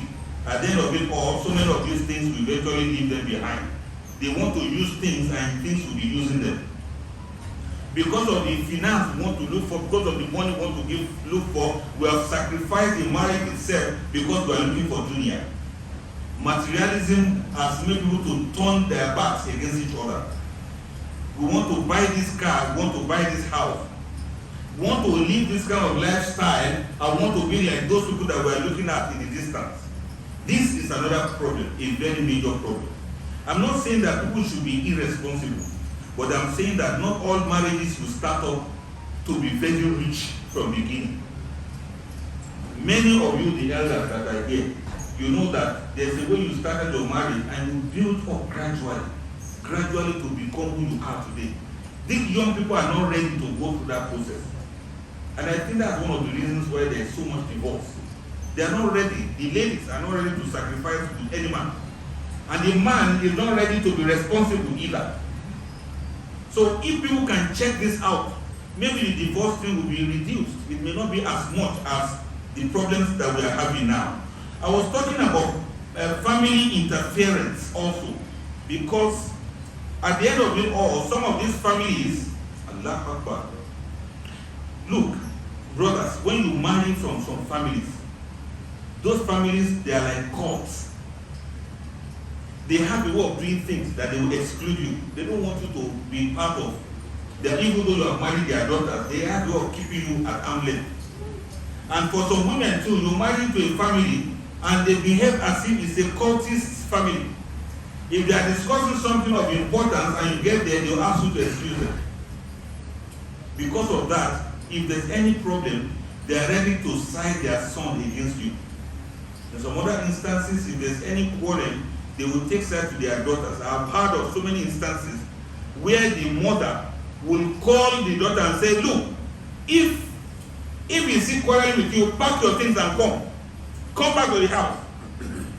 And the father too will send a driver and a pickup and say, go and pack all of her things and let her come back. They did that to a man. He used to be a staff for one bank in Abuja here. They did that to him the first time. They packed everything except the furniture. The lady went to the father's house. She was there 1 week, 2 weeks. Some people had to talk to the man to go there. He went to go and beg. To go and beg that she should come back. After begging the father, begging the mother, they asked him to go and beg the wife too. Over what? Just normal quarrel between husband and wife that will say, okay, you should settle it among yourself. So he said he begged the wife, and they made him, he doesn't have a pickup, and they didn't allow him to use the pickup in the house. He had to go and hire a pickup to come and pack the wife's things back to the house. They continued like that for a while. After about a few months, there was another quarrel. They still came to pack her things again. When they did that the third time, I said, so what are you going to do? And I said, Ustaz, I'm not going again. I said, you have to go now, since you're already used to going to go and beg for her to come back. And you should go and beg now, because just go and apologize to them. He said, I didn't offend them. What happened that made it to be worse this time around? The man said he instructed her that she should always be back home, at least by Maghrib. So rather than for her to come back home, she will now stay in her parents' place till 10 p.m. before she will now start coming. And sometimes she will stay there and ask him to come and pick her.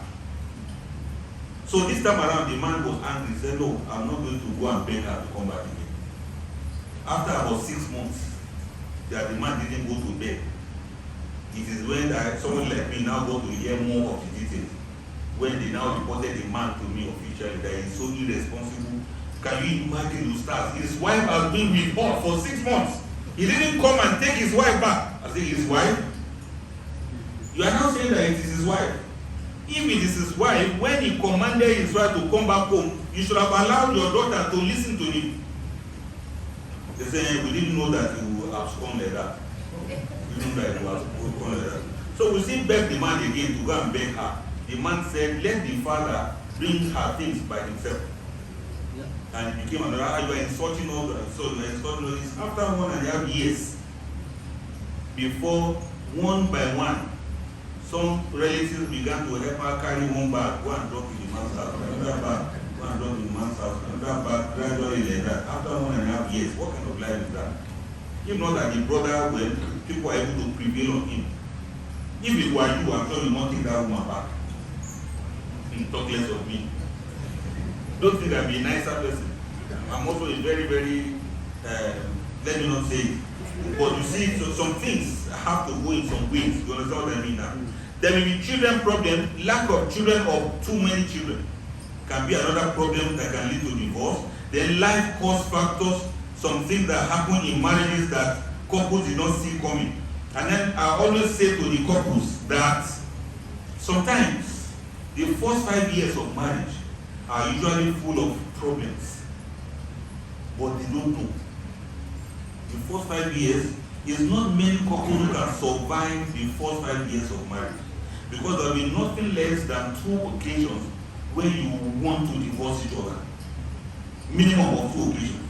There will be so much of a quarrel that you want to divorce one another. It is if you have very good families and you have very good sense of resolving issues that you are going to stay together. Take for instance, if a lady just married a man, you know the first few months they will be expecting her to get pregnant. What if pregnancy doesn't come? There will be tension, there will be pressure. 1 year after marriage, no pregnancy. There will be pressure, there will be tension. There will be problems, there will be quarrels that may not be unconnected with the fact that the lady is going through psychological problem of not being able to conceive. Most of the time, the men don't know that the woman is going through a lot of trauma, especially a lady that has lost pregnancies. So if this man is so ignorant, he'll be quarreling with the wife, he'll be fighting with her, and they'll be thinking of divorce. Some other instances, Allah may answer their prayers as soon as they get married, the lady becomes pregnant. Because of her pregnancy, she doesn't feel like the husband should touch her. And this man cannot endure 2 months, 3 months, 4 months, not able to do anything with his wife. And some of the ladies have some conditions that they have to do bed rest for a very long time during the pregnancy period. Some of them, because of hormonal changes and imbalances as a result of the pregnancy, they do certain things, they behave in some ways that these men don't understand. Okay, is a woman normal? A woman that is pregnant, is she normal? A woman that you see she's pregnant and she's not leaking liquid soap, see this green soap, that she will go to the kitchen and she'll be leaking it. Does a normal person behave like that? Instead of the man to understand that this is her own craving, this is when a woman is pregnant, she's not as normal as that. He is so ignorant, he doesn't know, and many ladies are beaten by their husbands even when they are pregnant. By husbands who don't understand how things are. This woman may just wake up one day and decide not to cook anything. And you'll be there getting angry. So because of that ignorance that some of these people have of what pregnancies make ladies to do sometimes, what menstruation makes some of them to do sometimes, what some of these hormonal things that they go through make them to do, some of these men are very ignorant about it. So you see a lot of problems, a lot of fighting, a lot of quarrels. It's only very smart men, very few of them, that understand these changes. In fact, there's one man who once told me that when wife was pregnant, all she loved to eat was coconut. Coconut. Morning, afternoon, evening. Even if she doesn't eat any food, she will eat coconut. So the man said, "Lord, Shima," he started going to go and be buying the thing for her. Anytime he goes out, he will go to where they sell coconut. He had customer that supplies him with coconut. That's a very smart man. He understands how it is, so he doesn't complain. The lady kept eating coconut. So when they eventually came back to the baby, it happened to be a baby girl. So I asked, "What's the name of the baby?" They said, "Aisha." I said, "No, it should have been coconut." Should have named her coconut because of too much coconut that the one was eating when she was pregnant. Yes, in other words, first 5 years, maybe they now have a baby. They never had a baby before. The baby takes too much time, attention from the mother. The mother doesn't have time for the husband again as she used to have. She cannot cook like she used to cook from morning till night. Now a baby needs her attention. She doesn't sleep much at night, so there's no much attention for the husband. A husband that is not smart will be picking quarrel out of that. And then the baby starts growing. It's within that 5 years that some people's children will even start kindergarten, daycare. And in his place of work, they are not going to pay him extra because his wife delivered the baby. Have you ever done that before? You write to your HR or to the accounts department and say, "My wife just delivered, oh, alhamdulillah, thank Allah for me, and please increase my salary appropriately." Does anybody do that? They will not even listen to you. You are on your own. So in the midst of that financial readjustment, in the midst of all of that adjustment in their life, if they don't have support from the families that can encourage them, that can enlighten them, they are likely to divorce between 0, 1 to 5 years of marriage. And then between 6 to 10 years, there will be not less than 2 occasions when they will regret marrying each other. Minimum of 2 occasions, they will regret that who even made me to marry this woman? And the one will be like, who even made me to marry this man? Who did this to me? Minimum of 2, it can be more. You will regret marrying each other. Before husband and wife can really settle down, it's 10 years. Before you are able to overcome all the adjustments, you have to spend 10 years in that regard. So in other words, the 10 years of marriage is where people have so many difficulties and propensity. They have this way that they may likely divorce. So when they say divorce is very prevalent, you see that majority of them are between 1 to 10 years. So I want to admonish you couples, be patient with each other. It's not everything and every time that you think and talk about divorce. Many issues that are there can actually be resolved. There's difference between marital stability and marital quality. Stability is when you are stable and you are together, thick and thin, anyhow. But marital quality is when you learn to make your marriage to be qualitative. And it is better to have a quality life than only to think of stability in your marriage. Stability, you are looking for money, you want to have a better accommodation, you want to buy a car, all of those you are looking for stability. But quality is the time and attention you give to one another. And the sacrifices you have to make in order to resolve your issues. So generally, let everybody try. We have to seek assistance during marriage. If there's problem, it's not a new thing. There's no shame in going for people that can resolve your issues. There's no shame in looking for people that can, settle the quarrel between both of you. When there are issues in the marriage, get third parties that you can trust to come in and talk to the two of you so that you can save your faces and so that the marriage can also go ahead as Allah will wish. Allah Akbar. We just referred to Talaq earlier on when we were starting, but we must understand that Talaq is the last resort. Talaq is the last resort. Let people look at what is good in each other. The Quran says, وَعَاشِرُهُنَّ بِالْمَعْرُوفِ. Live together in goodness and kindness. Because فَإِنْ كَرِهْتُمُوهُنَّ, even if you dislike anything with your wife, فَعَسَىٰ أَن تَكْرَهُ شَيْئًا. It may be that you dislike something, وَيَجْعَلُ اللَّهُ فِيهِ خَيْرًا كَثِيرًا, and Allah will have put a lot of goodness in it for you. What does that mean? You cannot have a husband 100%, and you cannot have your wife also 100%. If you look at something that you don't like, if you look at it again, you will surely find something that you like about one another. It is the aspect that you like that you need to develop and work on. And finally, there's something we refer to as positive psychology. In other words, the mainstream psychology looks at what is bad so that we can fix it. But Islamic positive psychology looks at what is good so that we can encourage it. I want husband and wife to always look towards positive emotions. Work on positive emotions. What do I mean by that? Happiness is one of them. Do you know that many people are looking for happiness now? Happiness is very scarce. Husband and wife, you say, what's your problem? You say, I'm not happy. Madam, why do you want to divorce your husband? You say, I'm not happy. Brother, why are you trying to chase your wife away? You say, I'm not happy. What is happiness? Many people don't even know happiness when they see it. They are busy looking for happiness as if something that's tangible. Happiness doesn't come to marriage unless you make it to be there. When they greet couples, happy married life, these are 3 words. They don't always go together. To be married and be happy, or to be happy and married and say happy life, it doesn't always go together. When we say we wish you happy married life, these are 3 very essential parts of a human life. Many people are married but they don't have a life. So happiness, do you know happiness when you see it? Even if somebody makes you happy, are you ready to be happy? All of the good things your husband will do for you to make you happy, do you appreciate it?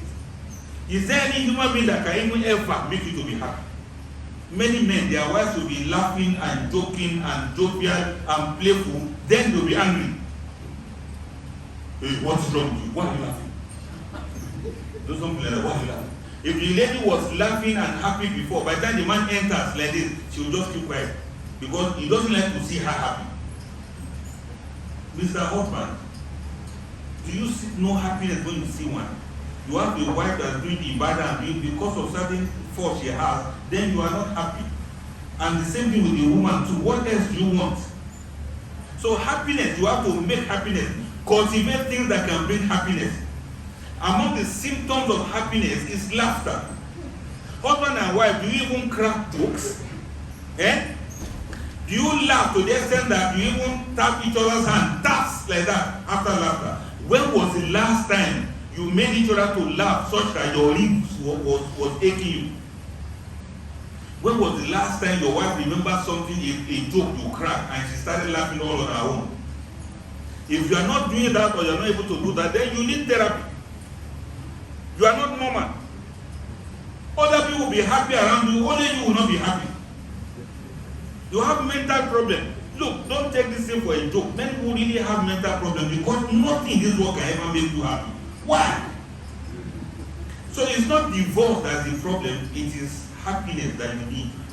Try to laugh sometimes. It doesn't kill somebody. Try to crack jokes sometimes. It is alright. Go and learn how they do it. You don't know how to crack jokes. Go and learn how to crack jokes with your wife. Woman, madam, it's not every time you will squeeze your face.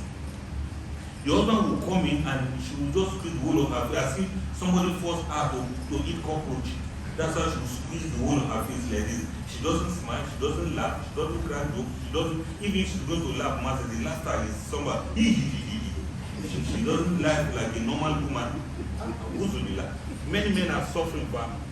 Many men are really suffering from the hands of a lady that cannot make him to laugh, cannot make him to. If the man is thinking like this, she doesn't know how to cheer him up.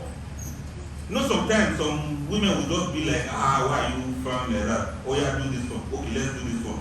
One way or the other, you see that she's just saying things and you start feeling happy. Some other women, the moment you enter into the house like this, bam, like this, she just drop the bad news. Hey, they said they cut somebody's head in Hussein. This man is home, he wants to relax, wants to be happy. Then when she sees that the man is still normal, she drop another one, bam. They said they found human head in somebody's bag in Sulida. Then another will say, wow, did you listen to the news? 15 people died expressway in an accident. Then another one, wow, they said they killed somebody in another place. All sort of bad news. Then when she said that the man is just struggling to relax, that she now said, can you imagine? Do you know Zainab? Not Zainab, the one that works in the hospital. They said they were delivering a baby today. The head just hit the ground. Wah! The head broke and the baby died. Then before the man would just be looking for how do I escape from this woman? How do I run away from this? Oh, Ya Allah, Ya Allah. Allah la ilaha illa huwa al-hayyul qayyum la ta'khudhuhu wa la nawm. Because this woman doesn't know how to make anybody happy, and she's not feeling it. So this same man, when he now goes out, there's another lady there. Rukayatu. By the time Rukayat even smiles, the man is already smiling. Incidentally, Rukayat is single. She needs a husband. And the man will be like, you see, this is a woman. You see, this is a real woman. And if he doesn't want to have anything to do with Rukayat, he'll go back to the house and sit down and get during the weekend. Abu, kerosene has finished. At one time, Abu, gas has finished. At one time, Abu, the rice is about to finish. All she has to say to the other is bring this home, bring this home, bring that home. That's why you see some men, they don't like to stay at home. You know that what I'm trying to say is, look, these are small things. Happiness, you have to make it. You have to create happiness. Create opportunities for joy and laughter. Look for something to celebrate in your house. When was the last time people ever came to your house to rejoice? Apart from during Sunnah. Apart from naming ceremony, create something that will bring happiness in your house, and you will bring people to your house to celebrate. Look for someone to celebrate. I'm not saying you should be celebrating birthday or anything up and down, but at least do something that can make your wife too to be happy. Many of us, I want to charge many of you men, go to any of these places where people go to relax. You don't see our men with their wives there. I don't know why. This is a challenge to the men. Women are people who like to be taken care of. If Allah blesses you, please do your best. It's not every time that, you know, in the house, don't go out, stay inside. Some ladies, they are indoors. They are indoors and some are outdoors. They like to follow you out once in a while. Please buy her the kind of cloth that will be nice. The hijab should be proud to follow you out with. I'm saying that for younger couples, you know. The older ones, I don't know what to say about them. Now, the same. We are not too old for a good life now. Please, even if our face is rough, use some paper, buy nice cream for her. There's no woman that's not beautiful. Thank you, it is good. It's ibadah. And you enjoy it. You know, I always say this anytime I'm talking. I always say that men are the ones who suffer more. If you don't know how to enjoy your wife, you'll be suffering. You'll be suffering. You cannot sit down and ask your wife to sit down and then you put your head on her lap. Sometimes you can love you. Yeah, at all. You see, alhamdulillah, I'm happy that you are saying. I hope the other younger people are hearing what you are saying. If you ask people to go and say I love you to their wives now, it becomes something else. Some of the women will even be quarreling. What do you mean by that? They say, I say I love you. I say, what do you mean? Explain that. What do you mean by you love me? That's what they say we should say in the masjid. Oh, so they have to tell you in the mosque before you come home to tell you. May Allah forgive all of us. All of us. So create happiness, create engagement, create entertainment that is moderate and Islamic within your home. I remember some of our parents, they still used to do some things together. My own late mother, may Allah bless her soul, herself and my father used to play this Ludo thing together. They do it and they will just be busy. All of us will come back from school. We are back, or they will go and carry your food, they will continue with their things. But you see, nowadays, we don't even play together. There's nothing we do together. You do understand what I'm trying to say. I'm just imagining, we don't play. Look, you brothers, I want to give you this challenge. Make these women to play with you. I hope you understand. If there's al-baraka in it, the children will see that and they will learn a lot from there. May Allah make it easy for us. I will say all of those things so that we know that divorce are things that are preventable. It is not a matter of destiny that you must divorce each other. It's possible you have not discovered some things about each other. So long as you love each other before you started the marriage, that love doesn't die. It may only go on holiday because you don't know how to call the love back. They always have a sense of accomplishment. What are the things you have accomplished within a month? Let's say, for example, both of you will do the Hajj once in a month. Or both of you, the Mondays and Thursdays, you do iftar together. Many of those things are senses of accomplishment that husband and wife can actually engage in doing together. Now, if Allah blesses you, you and your wife, no matter her age, you can both buy some gifts, go to orphanage, go and donate it there, do it together from time to time. Go to the hospital, buy some things that little babies need, and give it as gifts to any baby that was born that day. You go to some of these rural area hospitals where you see even the short, they need to carry a baby, they don't even have it. So as husband and wife, buy some, go and look for those places and ask the nurses there, where are the women who deliver babies today? You have gifts for them. You say, boy, this is this one. If you get this is this one. Maybe this Ankara things, 1,500, 2,000 naira. You buy some of them, you go give the mothers, you use it to be backing your baby. Husband and wife, if you can be doing these things together, there will be a lot of albaraka in your marriage. The people that you do sadaqah to and they say, God bless you, Allah will answer that prayer. So marriages are not only for you alone. You need those external things to do for Allah to bring blessing into your marriage. This is one thing that the contemporary marital couples don't understand. They don't know that you need to do sadaqah. They don't know that you need to take care of others. Our own parents, we grew up with other people's children in our family. Other people's children were coming to eat in our house. And that was part of the thing that brought al-baraka to the marriage and even to us, the children. So young couples should emulate some of these things. And finally, for real, the concept of shaitan is real. No matter how much of iman you have, don't forget that shaitan is real. What do I mean by this? There is a hadith that a day Iblis sat on his throne of water and he called all of his emissaries. He called them one by one and was asking them, you, what did you do today? What did you achieve today?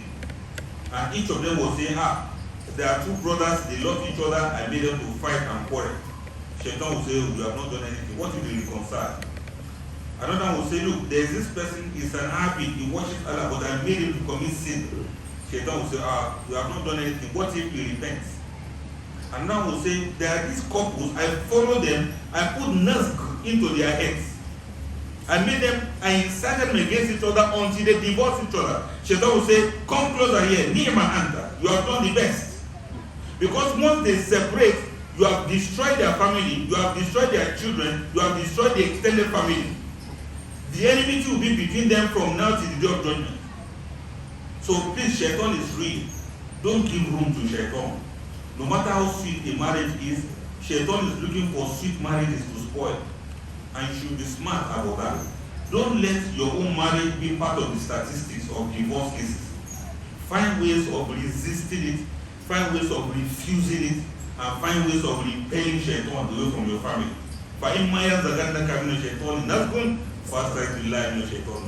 Whenever Shaitan comes to incite you against each other, just say, I want to be lying in Shaitan. Whenever the anger is welling up, whenever the resentment, the hatred is coming up, just always constantly say, I want to be lying in Shaitan. I want to be lying in Shaitan. Because Shaitan is real. Those days they used to tell us that Shaitan used to have on and look ugly. Now Shaitan can come in form of a beautiful lady that will seduce your husband. Shaitan can come in front of telephone. Many things inside your phone, Shaitan will be putting it through to you and your husband. If you are not careful, you will fall for it and you will be thinking of divorce. Infidelity will start coming in and you use it against each other. Beware of Shaitan, because Shaitan is real. May Allah forgive us and may Allah continue to guide us aright. May Allah continue to ease our task. As for the couples going through problems, may Allah help you to resolve it. And those who are already divorced, is not the end of life. You should remarry and continue with your life again. May Allah forgive me, may Allah forgive you too. أقول قولي هذا وأستغفر الله لي ولكم أجمعين والسلام عليكم ورحمة الله تعالى وبركاته. وعليكم السلام ورحمة الله وبركاته. الله أكبر. Let's say takbir. More resounding one. Let's do another one, inshallah. الله أكبر كبيرا والحمد لله كثيرا وسبحان الله بكرة وأصيلا. الحمد لله. Particularly when we made the announcement, it was repeatedly made. Alhamdulillah, again, that the lecturer came and every single person here, including only Allah knows the number of people who have also joined online. Everybody will attest to the fact that he has done justice to this topic. We ask Allah subhanahu wa ta'ala to reward him with the highest rank of Al-Jannah Firdaus. May Allah make all of us to help us with our wives, with our couples, our unions to be in Al-Jannah Firdaus. I want to begin from the last point he made about couples that are going through turbulence. As we speak, Allah is in His infinite mercy actually also brought that topic and then brought that point to him to beat in our concluding part. As we speak, a couple that are here, the man is in the masjid, the wife is with our women there. We don't know them, but a brother heard about the announcement, and this is a couple, two of them, they are facing turbulence. In fact, the wife had already given tomorrow as the deadline for the divorce. Allah used the brother to bring them, and the brother's wife also brought the lady. She is hearing, the husband is hearing. Alhamdulillah Rabbil Alameen. I want to believe with the spirit of Ramadan, Rahmah of Allah, that deadline is cancelled, inshallah. Let's say Ameen. And that deadline, inshallah, is cancelled. For better, inshallah, Kareem. And we also pray for the brother whom Allah has used. You can see, Prophet Sallallahu says, La yahdi Allahu bika abdan. For Allah to use you as a source of guidance for one person is better than carrying all the cattle, having everything, amassing with all the dunya. May Allah subhanahu wa ta'ala make this sitting a consolatory part to their, inshallah, turbulence and make it direct to Al-Jannah. I think, as you have said this, with what two of them have heard from you, the husband is here, the wife is there, they have heard you clearly. We ask Allah subhanahu wa ta'ala to settle the matter. And then from them, all other people, brothers and sisters that are facing the same turbulence, marital discourse, may Allah subhanahu wa ta'ala bring stability and tranquility. La hawla wa la quwwata illa billahi al-aliyyil azim. The questions here are more than what one can think of. I was reading some, trying to see what was there. I became perplexed. At some point, I got lost. By the time we listen to you know that the Muslim women were in a state of mess. And we need to retract some of our steps. The first one says, Assalamu alaikum ya Shaykh. I am married but feeling lonely. I dare not to ask my husband about money. If not, his countenance will change. There is no peace in the house. Wallahi, I cry for genuine hug most times. He's using the hatred he has on me, even on his children. The fight is too much, and I'm scared for my children to grow up with the same attitude as their father. He has always refused his people to come for us to settle matters. Rather, it's only my family. I have been asking for divorce, but he has refused. I have a lot to say, but I can't write them all. All that I want now is to end this marriage with stars. Now he's not ready, and I can't leave. What do you say?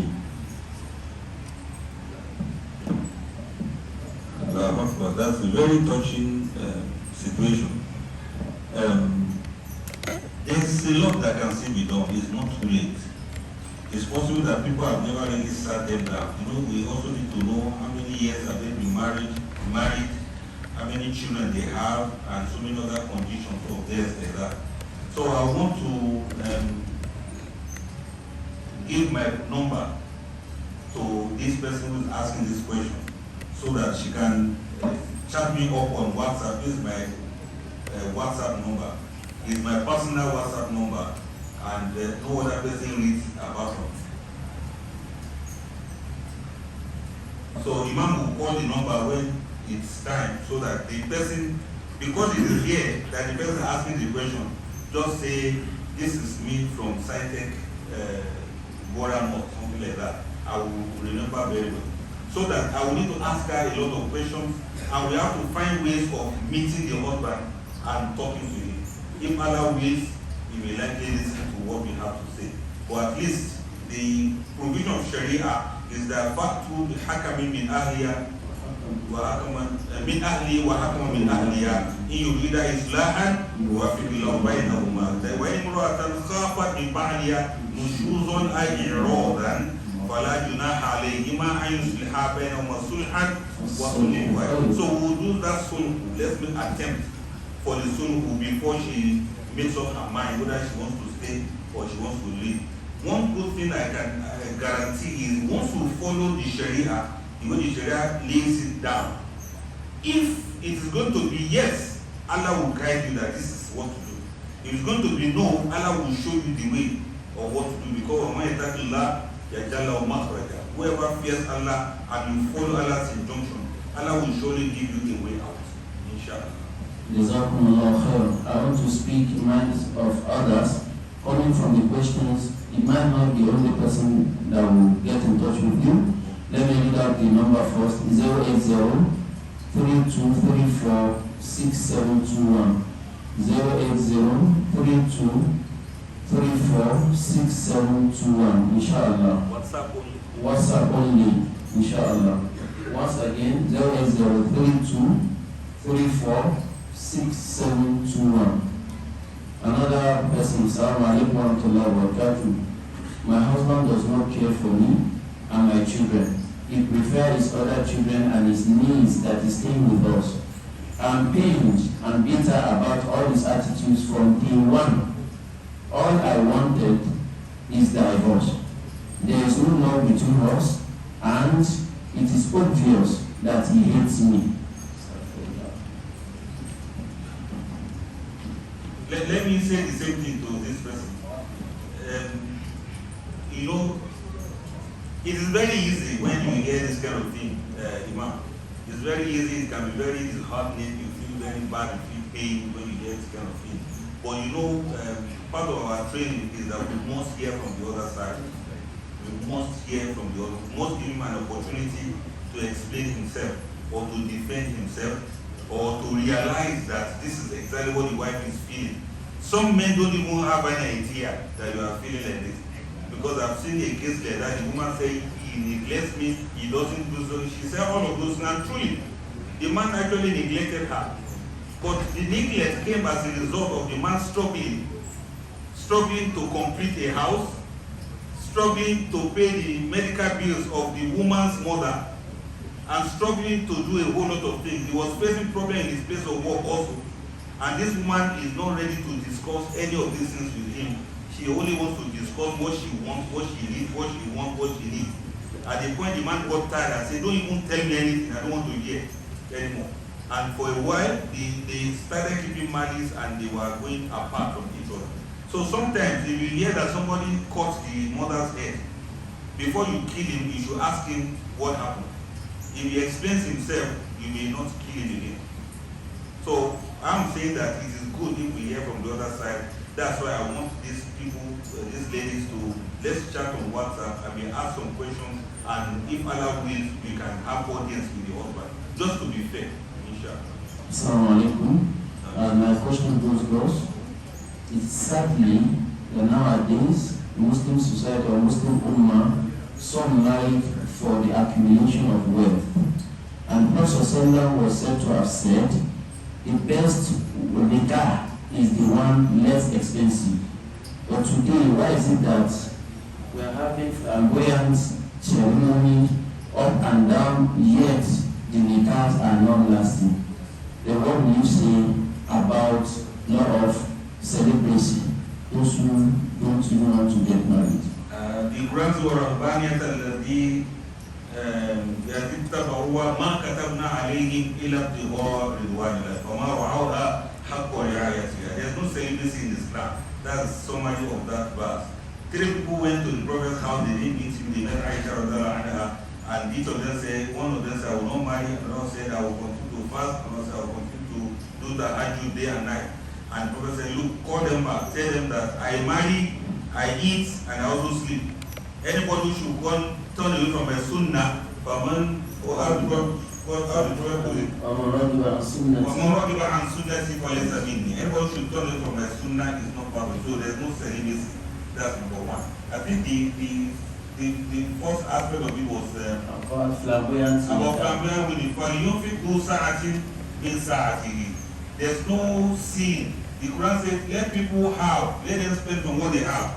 وَمَنْ قُدْرَ عَلَيْهِ رِزْقُهُ فَلْيُنْفِقْ مِمَّا آتَاهُ اللَّهُ. And somebody who doesn't have, you should spend from only what Allah has provided for you.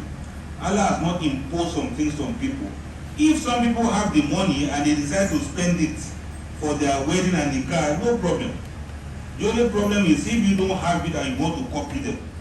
As for those who have and they want to spend from what they have, well, we can only tell them not to do israf, not to, what's israf in English? Extravagant, thank you. Not to be extravagant in their spending. Moderation is very relative. Some people genuinely, Allah has blessed them with His wealth. And when they do their wedding and everything, you see they invite both the rich and the poor. And we cannot stop them from feeding others when they are doing their occasion. It's very difficult to pass a fatwa on that. We just want you to be moderate. But whatever you have, Allah doesn't want you to be stingy either. For you to, instead of spending money for your wife, to buy things for her, you now, because they said one hadith says it has to be very cheap, then you are buying substandard things for her, contraband material, these materials that you just put in water and everything will wash away. You are trying to be stingy. It's not nice. If your Allah blesses you, buy good quality things for your wife. The pride of a man is that, look at the way my wife is doing well, the way my wife is looking fine. Buy good cream for her, so that when she is 50 something, her skin will still be fresh, like that of a baby. Now you'll be buying Vaseline for a woman and you'll be complaining her skin look like that of Giza. That's not a problem. Assalamu alaikum, sir. Allah, I told you I was going to make comments.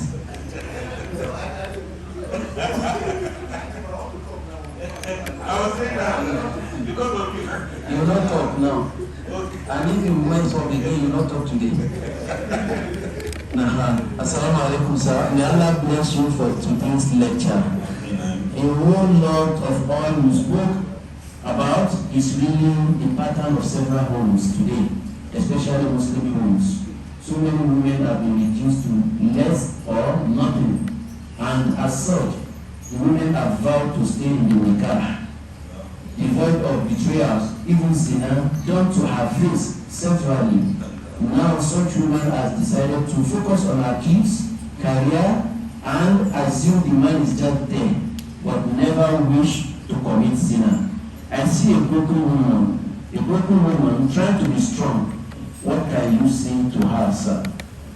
I want to say to the woman, to please, for the sake of Allah, hang on, don't give up. There are many things that the women want to say, actually, Sheikh, and I've been privileged to listen to a lot of them. If Allah wills, let there be a time when it's only men we are going to talk to. Because some of the things these ladies say, they are not just saying it, they are things that are really happening to them. There is the other side of it too, but it is much more from the side of the men against the women. And Allah subhanahu wa ta'ala is a witness to that. That's why you see in the Quran, when Allah is talking about matters of inheritance, it's men. Allah will talk because men that will cheat on women. When Allah is talking about adultery, that's justice in polygamy, Allah will be addressing men because men that are the aggressors. Now there are so many other instances where Allah reveals certain verses to defend these women. And so, the Prophet ﷺ showed us a lot of examples of how to take care of a woman, how to pamper a woman. Read the Sirah Prophet in his relationship with his wives. So if we men, we are not trying our best to do this, we neglect these women, we pretend as if we don't see them, and some of them will have so much power now because we're in charge, we're in control, so we get oppressive. Everybody should remember something happened to Firaun, because Firaun was also oppressive. I want such women to hold on, and if Allah wills, we'll be looking for opportunities to address these men so that they can at least have some change of heart. Some of these women are very spiritually inclined, they are very emotionally matured, and yet they don't have the men that can understand them in this regard. And you remember we mentioned earlier on that we had spent over 20 years or 30 years building responsible women, but we neglected building responsible men that will be the one to marry them. This is part of the result that we are seeing now. Men who don't know what a woman wants, men who don't know how to pet a woman, they don't know how to make a woman happy, they don't know, it's just there like one Firaun. May Allah forgive the men that are like this. I want those men who are hearing it now to please have a change of heart, to avoid dua with Muslim, the dua of somebody that has been wronged. If a woman should say Allah should do this because you wrong her, Allah will surely listen to her, even if she is guilty. If you oppress a woman and she cries to Allah with her heart and her emotion, that man will just keep struggling all through his life. Men should avoid curses that come from a woman that is silent. A woman that cannot fight with you, you engage her, you enslave her, you demean her, and you rubbish her, you make her to feel like a non-entity.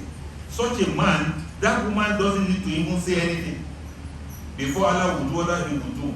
Let men be like Suleiman, the king Suleiman. It takes a king to keep a queen. That's why Suleiman went for Bilqis. And he brought her throne from her place to his palace. That you are a queen there, you will still be a queen here too. To say a woman marries doesn't mean she should lose her queendom. When she gets to your house, you should treat her like a queen, so that she can treat you like a king. What I always say is, it takes a king to treat a woman like a queen. If you treat a woman like a trash, it shows exactly who you are. May Allah forgive us. Assalamu alaikum, sir. A couple separated 3 years ago. Divorce did not take place due to some good people Now the husband realizes his mistake and they want to reconcile. Do they need to do anything Islamically to move on and stay together, or they can just continue? Can the woman cook for him during this Ramadan? Does the family need to be involved? Assalamu alaikum. Thank you very much for that question. The family doesn't have to be involved. It was separation, not divorce. If there's no talaq and they are separated, they may be separated for 50 years. It's still not divorce. So they should just quietly move together and enjoy their lives. I'm sure they are adults. They don't owe anybody any explanation. You don't have to say, hey, you see, I want to move back to my husband, or my husband, I want to take my... You don't owe anybody. Just come together and enjoy yourself. This Ramadan. Yes, press play. Right? There was pause before, now press play. In fact, press fast forward. Press fast forward and enjoy yourself. So, cook for each other this Ramadan. Renew your intention. Use this Ramadan to pray for Allah's rahmah and continue with your relationship. Nobody even needs to know. You lady, you can just sneak in at night and stay with your husband and don't come out again till the following morning. He's still your husband and you are still both together. But make dua that Allah should not let this record again. Allah make it easy. And then the last one you said, can they help me with these lingering issues in my mind? Number one, I have a friend who married a Christian lady. As a wife, she refused to convert to Islam. She had 5 girls, 3 boys. She had 3 boys for him, and all of them follow her religion. What's the fate of the husband as Muslim, please? Number 2, somebody remembered he had sexual intercourse over 20 years ago during fasting. In the daytime, how can we redeem the sin now? Now this one that married a Christian, well, it's allowed in Sharia to marry a Christian lady. And well, he has his reasons. There is Zainab, there is Aisha, there is Rukaya. He didn't marry them. He preferred to marry a Christian lady. It's not against the Sharia, but it's part of the consequences that he is facing, that the children are going to church. So don't blame yourself for it. You are not guilty. Don't bother yourself about him. It is his life and it is the choice he has made. We don't have any proof in Sharia that he should divorce her because the Sharia already permitted people. He can only find ways of letting the children, in their minor, he should find a way of bringing them back to the deen. And this may require a lot of effort on his side. And you see, Islam is very, very interesting. You cannot even force them, like Iqra Abidin. You can't even force them that they must go to the mosque with you. So you are held in between and in between. Just make some efforts and see what you can do as the man that has done that. And always pray for Allah's forgiveness if you have gotten it wrong or you have made a mistake. And let this be a lesson for others who are thinking of doing that, that there are consequences that nobody can, can overcome. Then the other side of the question is what? There's somebody who did something over 20 years, he now just realizes it now, and there is wondering what he's going to do. If it's just for one day that he did that one, he's supposed to fast 60. If you cannot fast 60, then you should feed 60. And I think you can discuss more with scholars who know him very well. They are not going to be able to determine which particular one he's supposed to do. Either to feed 60, or to emancipate 60, or to fast for 60 days. If fasting is much more convenient for him, let him do fasting for 60 days to repay for that one. And Allah will forgive him for his forgetfulness. Inshallah. Assalamu alaikum wa rahmatullahi wa barakatuh. Ya Shaykh, please, what is the hukum regarding the woman who sells artificial hair and also fixes it for other women? What is the ruling regarding that in Islam? The hadith of Prophet already prescribed that it is not lawful for a person. The Prophet calls a person that fixes it and a person for whom it is fixed. A woman approached Rasulullah and said, Ya Rasulullah, my daughter wants to get married, but she has very bad hair. Chuku kind of hair like that. Can I attach something for her so that it will not be obvious? Prophet said, no, don't attach it for her. Leave it like that. Mangashana, whoever deceives us is not one of us. And there are so many other hadiths that says that it is prescribed. So we want ladies to maintain their natural hair as much as possible. Don't put wigs, don't put attachment, and don't fix attachment. And I'm hopeful that your husband will accept it like that. If you take good care of it, it will be nice. If you research very well, go to where they sell cosmetics, you see some very nice hair creams that can make your hair to grow very well. So you don't need to fix anything additional to this hair. Inshallah. Assalamu alaikum. What is the penalty for a woman who enjoys fighting her husband publicly and yet she is begging for divorce? She's the one begging for divorce. Well, I want the husband to be smart about it. It may be a psychological issue. It may be a habit that she grew up with. Some people up to now, they still fight in public. You see some people, their cars will scratch each other. Then the woman will come down and will be fighting another woman's husband in public. Some women are like that. If it is like that, let the husband find ways around it. If she's asking for divorce for very serious reason, very, very serious reason, then they should go to the Hakamani, they should go to the just people from the husband, wife, and from the wife's side. They should sit down and look at the issue very, very critically. If they cannot do that one, they should go for counseling. Let the counselor determine what is wrong with them.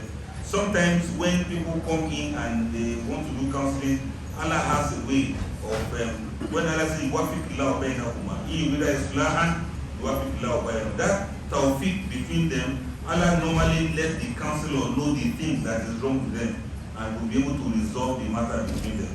So if she's asking for divorce, I'm sure she has reason, but it has to be discussed so that it can be resolved, inshallah. Assalamu alaikum. I would have loved you read this question. It's personal, it's directed to me. You don't read it out. Yeah. Go ahead with your other.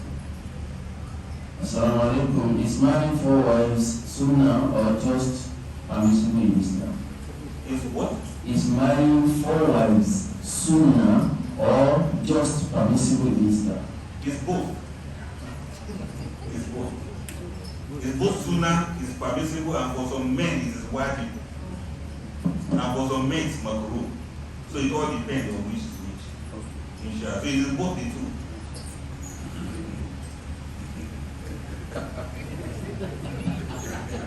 Is it the man that's asking that question or a woman? I don't know. Allah.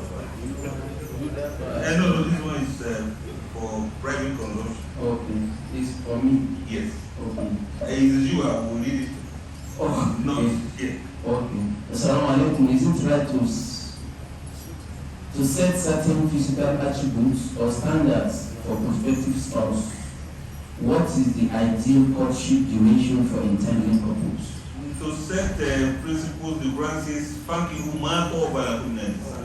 Marry those that appeal well to you amongst women. So you are the one that knows the criteria that makes a woman to look appealing to you. And then the second one, No? the second part of the question, The standard. the standard to look for.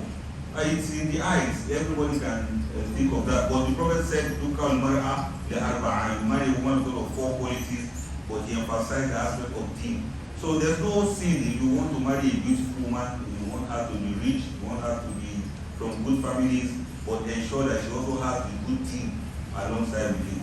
What is beautiful to one person may not be beautiful to another person, but absolutely the same way a woman has the right to marry a man that she feels is good looking enough for her. That same way a man also should marry a woman that is good looking to him. Inshallah. Assalamu alaikum. May Allah increase you in beneficial knowledge. Sir, how do you manage a relationship where the husband does not allow his wife to relate with her family members, especially her mother, although his mom is late? He abuses the wife and sometimes beats her, yet she must not talk. Effort to intervene has proved abortive. The man is very oppressive. It is not part of sunnah for a person to neglect the family because they are married. Doing goodness and kindness to the parents, kin and kin are part of the injunctions of the Quran. And no man has the right to stop the wife from relating with her family, even if they are not Muslims. So the man needs to be educated that families are to be carried along. You don't marry a woman and cage her not to relate with anyone. You can only admonish her if you think she's relating wrongly with these people. It is not allowed to beat up a woman or to oppress her. And Prophet ﷺ said, the best of you will not beat your wife. So this man should struggle to be the best. Inshallah. Assalamu alaikum. Why is it that women nowadays ask their intended husbands if their mothers are alive? It's best known to them. Yeah, it's best known to women. They just want to be sure if they can relate with the mothers, you know. Yeah, it's best known to them. Let's not go there. Okay, and he says also, second question, how long can it be? Can someone supplicate to Allah to grant him successful woman? Throughout your lifetime, you be praying for Allah to grant you the best. Rabbana hab lana min azwajina wa dhurriyyatina qurrata a'yun waj'alna lil muttaqina imama. That dua is forever. Even when you have already married a woman you are happy with, continue to make that dua. Maybe Allah will give you extra. Assalamu alaikum. Yeah, Sheikh, please, how do wives deal or tolerate difficult in-laws and mother-in-laws that lives with them? Please, what is the Islamic ruling? My husband says I no longer have his time because I started a small business and I'm a homemaker. Can I stop the business which I do at home? If your husband makes you to stop the business, you have to absolutely obey him, because he may have his reasons for asking you to stop, unless there are terms and conditions that he can put on the ground and both of you can discuss and see how that can be made easy for both of you. But absolutely the man has the power to tell the wife to stop if it is affecting the marriage or affecting the children or affecting the peace and attention to the marriage. As for with in-laws, you need to be patient with them. This may be your own trial. There's no marriage that doesn't have their own trial. Some people are tried by children, some people are tried by wealth, and some people are tried by relatives. If this is your own trial, I want to exhort you to please forbear for now. After all, nothing lasts forever, either good or bad. Forbear, and if there's any need for some people to talk to those who are staying with you in your house, let people who are superior, who can talk to them in case if they have been passing their boundaries. And for men, I want to please admonish you to please protect your wives. Even when you have your own family staying with you, don't take things for granted. There will be some cold war going on that you may not notice. So don't pretend as if you don't know, but be wise enough not to let one person to be a fitna for another person. Assalamu alaikum. If a woman refused to adhere to her responsibilities with reference to Islamic injunction and including salat, despite cautioning her, yet she refused to obey, can such a woman be divorced with a pronouncement of divorce 3 times Islamically? The Quran says, "Wa'mur ahlaka bis-salat wastabir anhum." Command the people of your home to make salat and be patient with them. So if she now says that from now on she doesn't believe that a person should make salat, that means she has done takfir. You can say you want to divorce her because of that. But she's still a Muslim, she still believes in salat, but she's not observing it well enough. You cannot divorce her because of that. Your job is to ensure that you command her to make the salat, make it easy for her, and be patient with her. Inshallah. Assalamu alaikum, ya Sheikh. Please, at what point do you advise couples to go for counseling? Number 2, what are the rules guiding the lady's side, providing the furniture, kayandaki in the marital home? Providing kayandaki and the rest is a cultural thing. If they do that in your culture, then you have to go ahead and do it. It's not haram for you to do that. If in the culture you come from is the man that buys everything, let the man go ahead and do so. Then when should couples go for counseling? Anytime. You don't have to wait till when there's problem before you go for counseling. It's like trying to keep fit and not waiting till when you are sick before you eat good diet.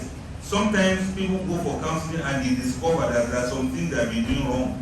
And some people go for counseling even when they are happy and they discover happier ways of living a good life. So I think going for counseling is like going for medical checkup. You need to know where things are right, where things are wrong, so that you can emphasize more on it. inshallah. Same question, same person says, though this does not relate to the topic of today, but I really need clarification. Does one have to make up missed rakats during Tarawih or Tahajjud while following the Imam as it is done during obligatory prayers? No, you don't need to make it up. Any number of rakah you meet, fine. That's your own, your own thing. If, however, you get back home and you feel like doing more, fine, go ahead and do more. If you have done witri in the masjid, you don't need to repeat your witri at home. But you can go ahead and do more at home on your own. But you don't need to pay up missed rakat in Tarawih or in Tahajjud. Except perhaps the person needs one rakah. Yes, thank you. Except one rakat, then you make it to be done, completed. Please, sir, please recommend a female sex therapist. Get my number, then ask the question. Inshallah, I will forward the number to you. Assalamu alaikum, ya Sheikh. Please, I have a 17-year-old son that always masturbates. And I've advised him against it several times, but he said he's finding it difficult to stop. Please, what should I do? It's an addiction. We can recommend a male therapist for him that can give him some time and therapeutic treatment for him to stop it. Inshallah, he will stop. Begin with that. Assalamu alaikum. What of the husband who beats the wife and then they divorced and he regretted it? What later he asked her to come back and she didn't want to come back, but her elder siblings prevailed on her and she came back and got now low blood pressure. What do you say to that? Now that she's back, we cannot tell her to still go again. She should seek medical attention to treat her low blood pressure, and some people should still talk to the man. The Prophet said you should only attack us all even how much you, and you should help your brother, the oppressor and one that's oppressed. And the way you will help an oppressor is to hold his hand so he doesn't do it again. So I want this lady not to be far from her family in case if the man wants to oppress again, so that they can caution him and not to do it again. Assalamu alaikum, ya Sheikh. I want you to speak on behalf of women to those men that pay attention to their phones more than their wives. At home, they are with phone. When their wives come closer, they will fall asleep or left. I have been into this challenge for more than 6 years now. Madam, please help us with prayers also. With prayers, so men you have heard, there's nothing more we have to say to you. Please, your wife should be your phone, be pressing her instead of the phone. That's where you get reward. Assalamu alaikum, ya Sheikh. May Allah reward you abundantly. Will you please make it public the contact of the sexual therapist? I don't want to make it public. You request for it and I will forward it to you. Okay, so people with such issues can seek counseling. Jazakumullah khair. Yeah, inshallah. There are female sex therapists that will attend to women, inshallah. Assalamu alaikum. I want Madam to share some tips that will make my husband show his appreciation of me. That's part of all we have been saying. I think one of it is the man should start to be generous, a little more generous. I should use this Ramadan to start, to show appreciation to her. And I want men to also be brave enough to say thank you to their wife once in a while. You have really done well. See their house looking very neat and clean, alhamdulillah, beautiful, something like that. Then you buy very nice dress for her, you make her to wear. Wait, let me see. You look very beautiful now. If you can say that one, this is what people used to say before they get married or when they just married. After many years, they forget to say it. Let everybody do tawbah. This Ramadan, do tawbah. Ask Allah's forgiveness and start all over again. Inshallah, Allah will overlook the ones that have passed. Let everybody even say, okay, because we discussed this today, no, we all have a deal now, we agree. Because we discussed today, let us start doing this thing. Inshallah, Allah will accept. We have a deal. If a man insists on divorcing a pregnant wife, what steps should the wife take? If he divorces her, that means her iddah will finish the day that she delivers her baby. Although it's not nice to divorce a woman that is pregnant. whatever thing it is, please be patient for the sake of the baby she's carrying. We have got a lot of problems on our hands in the woman that for you to divorce a woman, harma, you divorce a pregnant woman. Even if you don't like the woman, what of your baby that she's carrying? So I'm appealing, rather than just answering the question, I'm appealing to the man to please reconsider. And whatever it is, let us resolve it so that he can have his wife and not divorce her. So the woman that just absconded. And she's pregnant, and then she went away with the pregnancy. 6 months, yes, sir. And that's why we say if you hear that somebody cut his mother's head, you need to ask him what happened. You don't keep a bird in the cage. If you put a bird in the tree, allow the bird to be able to fly around and come back. A bird will always come back to where it is being taken care of. A woman will always return to the man that is taking good care of her. So that's why we want to ask the man, what did you do that made her to go like that? It may not be the woman that is crazy. It may be possible that there's something that is pursuing her. So until we know the details of that before we can actually judge. So as for such a woman, the man should please find ways of bringing her back. But if she refuses to come back, for whatever reason that is best known to her, then he cannot force her to stay. But during the child play, they made the actually the pregnancy of 6 months. Yes. But she gave birth around 7 months pregnancy old. But the guy was in hospital with her all through the time of about 2 months in hospital. Yes. So but in between all this period, the lady has come up to her husband and said, okay, please, from here, let's go back home. Until after everything, the guy still went his way and she went on her own way. So they separated? Yes, sir. They are still not divorced yet, it's just separated. But she has remarried, the man never gave. The man didn't give her divorce and she remarried. Yes, sir.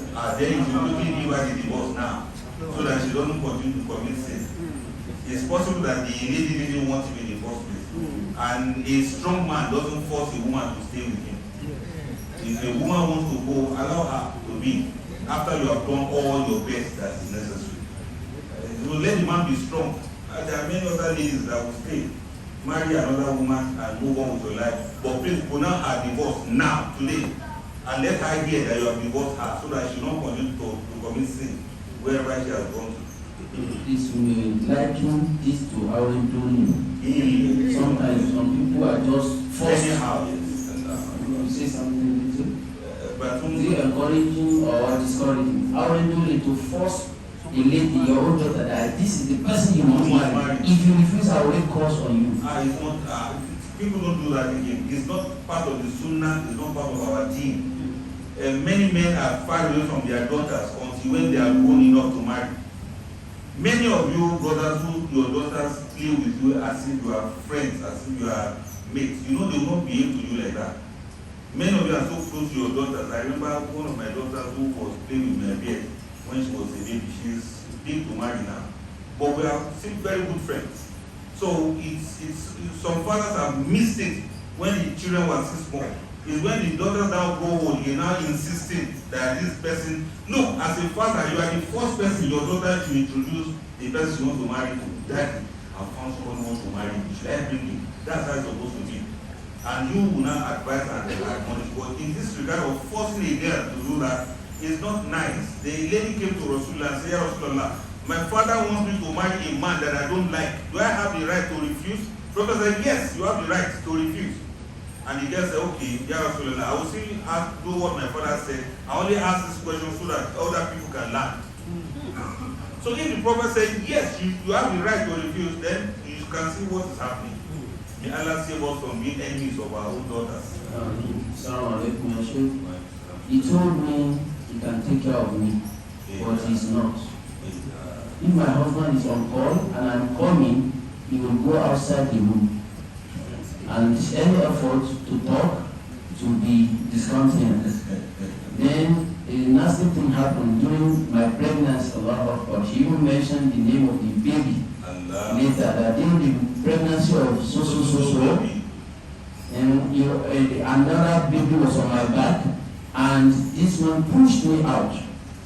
Now, anytime he is always angry when I am happy. And you see why we keep talking about men and men and men and men as being the oppressors now. Honestly, some men are not designed to live with a woman.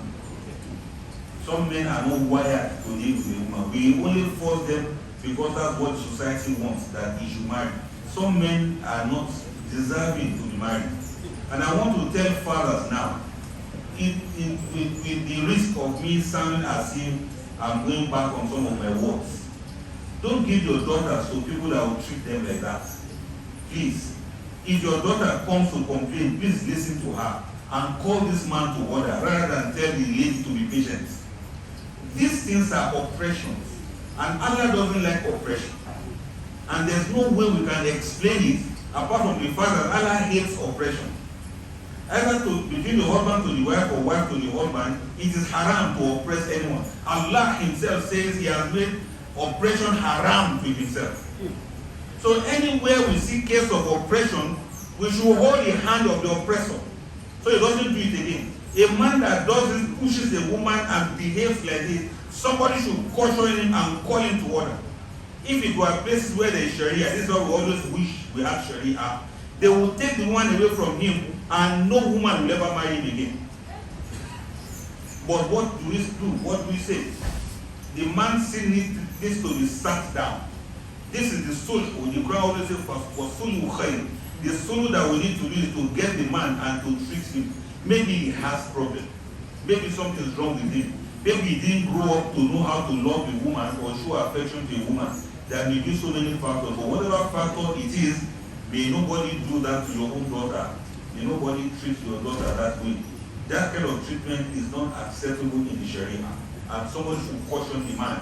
If possible, in some instances, some of such men in places where there is Sharia, they are usually flogged or they are jailed for some days. Or they are fined for even pushing her is an assault. If you do that in some other countries, you will be jailed. It's only here somebody will do that to his wife and we tell him, yeah, even though he's the one that's the oppressor. Please, fathers, I want you to be military when it comes to matters of your daughters. Don't let any husband rubbish your daughter for you. And that's why you ladies too, the Prophet said, La nikahan illa bi waliyin wa shahidayil adl.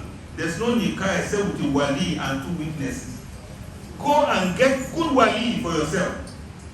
If your wali is weak, hire another one.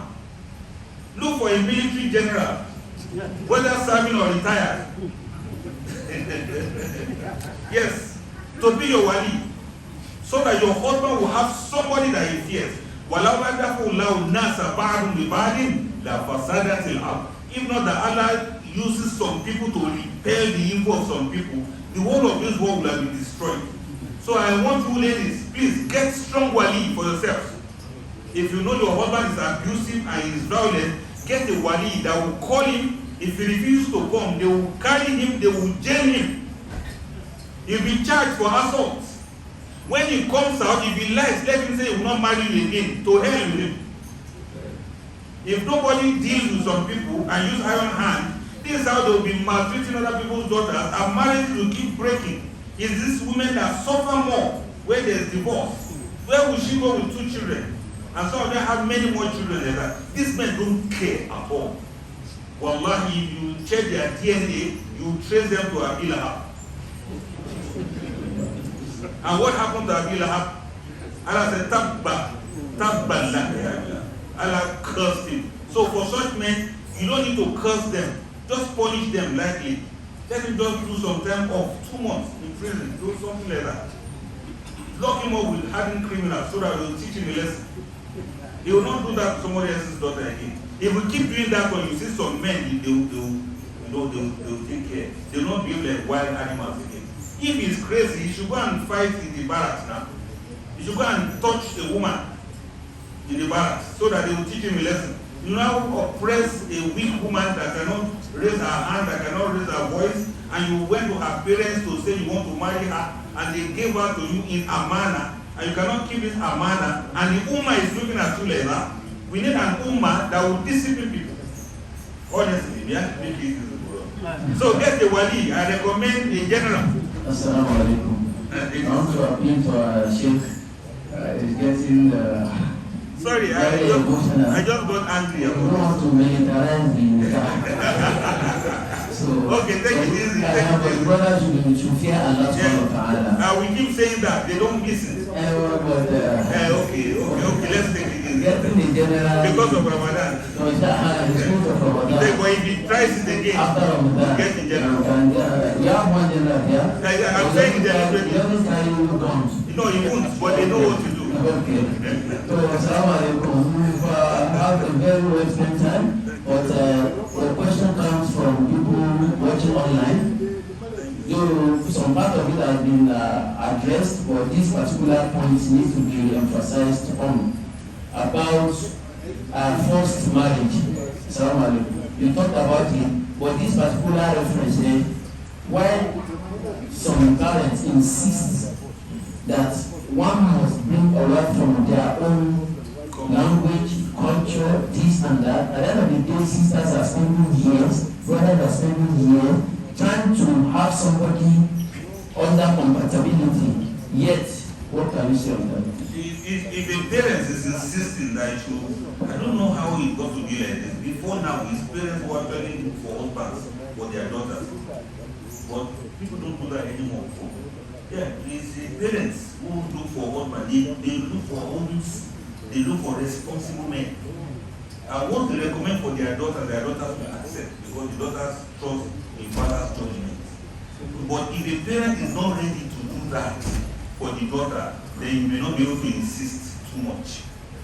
I don't know how small your culture is. The person will ask this question. I believe if you look very well, you will find somebody that's suited. If you look very, very well, you will find. In as much as we are not supposed to be too tribalistic about this matter, what the Prophet recommended is, if a man comes to seek the hand of your daughter in marriage, and you are pleased with his religiosity and his character, if you refuse to give him your daughter, you are amongst those who are spreading facade on her. So those two qualities are very, very paramount. Whether the person is from your culture or not, if you are satisfied with the person's character and religiosity, I'm talking about really good character and religiosity, then allow your daughter to marry the person, especially if your daughter says that's the person she has chosen for herself. That should supersede. It's only if we see that we want extra, then we're now looking to our culture for someone who has religiosity and who has good character and is from our culture. That is a jara, that's an addition. So we shouldn't use that one to delay the marriage of these ladies. These ladies, they fear Allah, they don't want to commit zina, they are upright, they listen to us. Now it's time for them to get married, we now make things difficult for them.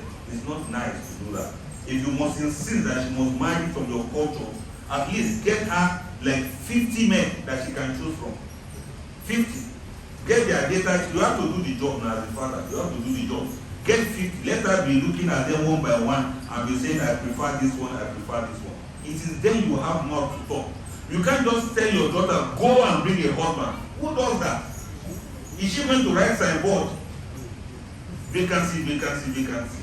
Apply within. A fine lady ready to marry. 2 dimples, no pimples. Is she going to... and these brothers are laughing too much. Is she going to print complimentary card and be giving men and say, marry me, I'm single? No, don't throw your daughter out like that. It's not easy for decent ladies to go out and look for husband. The ummah should do it for them, the family should do it for them. If you look around, inshallah, you find responsible men. Even when the men are already married, you find responsible men that can marry your daughter and take good care of them, and you hand them over, you hand your daughter over to them, and they will keep their manner. That is what is more important. And I pray Allah should make it easy for us. Even the boy, if he is poor, you should enrich him, empower him. Yes, give him orientation, let him change his life. Because you have seen the good character in him, and you see the religiosity in him. If we can do this one, it will be alright. In fact, that's going to be like custom made for your daughter. Inshallah, follow come for your husband. Great areas, as you suggested.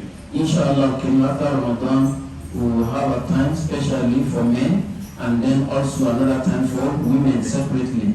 Then we'll be able to balance the equation. As this is going on, we have one of our elder scholars also stepped in, retired but never tired in the work of Allah, retired police officer, the Sheikh Gabi Atakbir.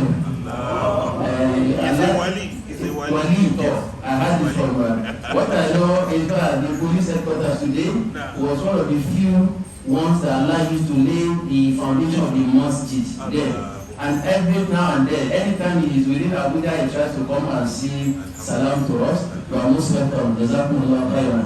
Now the time has come, but we will not regret spending all this time, inshallah, going to Al-Jannah from house. It is my singular honor and distinct privilege to call on the oil and gas sheikh to give a vote of thanks, inshallah, Karim, while the chairman presents the token to our sheikh. Then thereafter we listen to the adhan and then we pray salat to Zuhr. I was told to announce him as oil and gas sheikh. We have sheikhs in Islamic jurisprudence in this and that. فليتفضل مشكور منا وأجرنا من الله. أعوذ بالله من الشيطان الرجيم بسم الله الرحمن الرحيم. Indeed, all praise be unto Allah subhanahu wa ta'ala that has made it possible for us to once again listen to the Sheikh today. And we pray to Almighty Allah on the day of judgment, we use this occasion to actually go back and look at what Malam has said, what Sheikh has said to improve on our marriages. We can never be tired of listening to Sheikh, and I personally given a lot of people his number if you have no extra call, because I say yes, you can do justice to whatever problem they have on marriage. Indeed, this topic is very, very contemporary. It's current forever until the day of judgment. We can never have it perfect. And this reminds us, I could say, we shouldn't have it annually.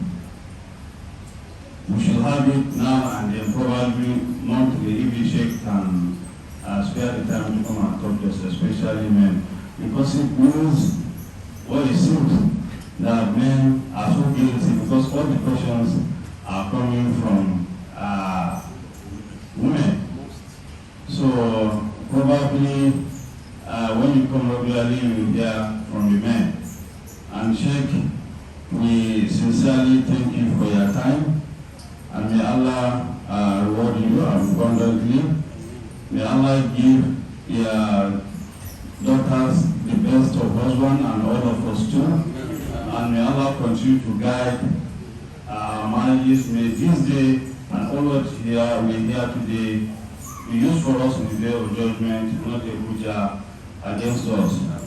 We pray to Almighty Allah to take you back safely to your home, and to also put gun of love, continuous love in our marriages, and make it better, so that when you come to lectures, men, there will be a lot of complaint from the men, because I'm sure from our faces, from where we see people, of course we have a lot of complaint, but we endure. Probably that is why we age faster. And Madam, yeah, Sheikh, I want to say I've got a lot of books. Madam is always saying I'm always busy to come back to school. So actually I'm one of his students. I'm not an oil sheikh, but I try as much as possible to update my knowledge. So I believe in the next 3 years when you come back, I will be still on your left to do what I is. Well, man, let's not be too ambitious. I said 3 years. So, man, thank you very much. Yeah, indeed, Roma is grateful to you, and we hope to see you very often. Thank you very much. And I say to all the people that came to attend, thank you very much for the sacrifice. Thank you for taking this time to be here. And we are listening to Sheikh, and let's pray as much as possible. Let's try to treat wives very, very nicely. Thank you, ma'am. Thank you, Sheikh. Thank you. Jazakumullah khairan. Alhamdulillah. Thank you for thanking everybody. Professor Sel Abdullah El Yaqub will present the token to elder scholars, and then We make the Allah, we pray. May Allah SWT unite all of us with our spouses in our Jannatul Firdaus. Please, oh Allah, today, Allah is witnessing. My wife and others, inshallah. May Allah unite all of us in our Jannatul Firdaus. But me first, inshallah. But now we're taking roll call of everybody, inshallah. May Allah make all of us to be in our Jannatul Firdaus. So thank you very much, Sheikh Ademi. On behalf of the Muslim Ummah of Satik Estate, we want to thank you for honoring our invitation, and we pray that when next time we call on you, you will honor our request. On behalf of the Muslim Ummah.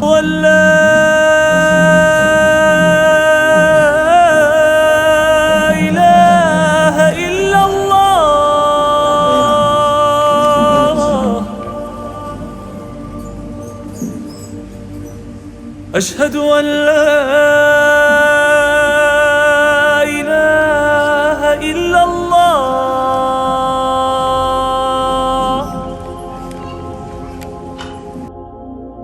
أشهد أن محمدًا رسول الله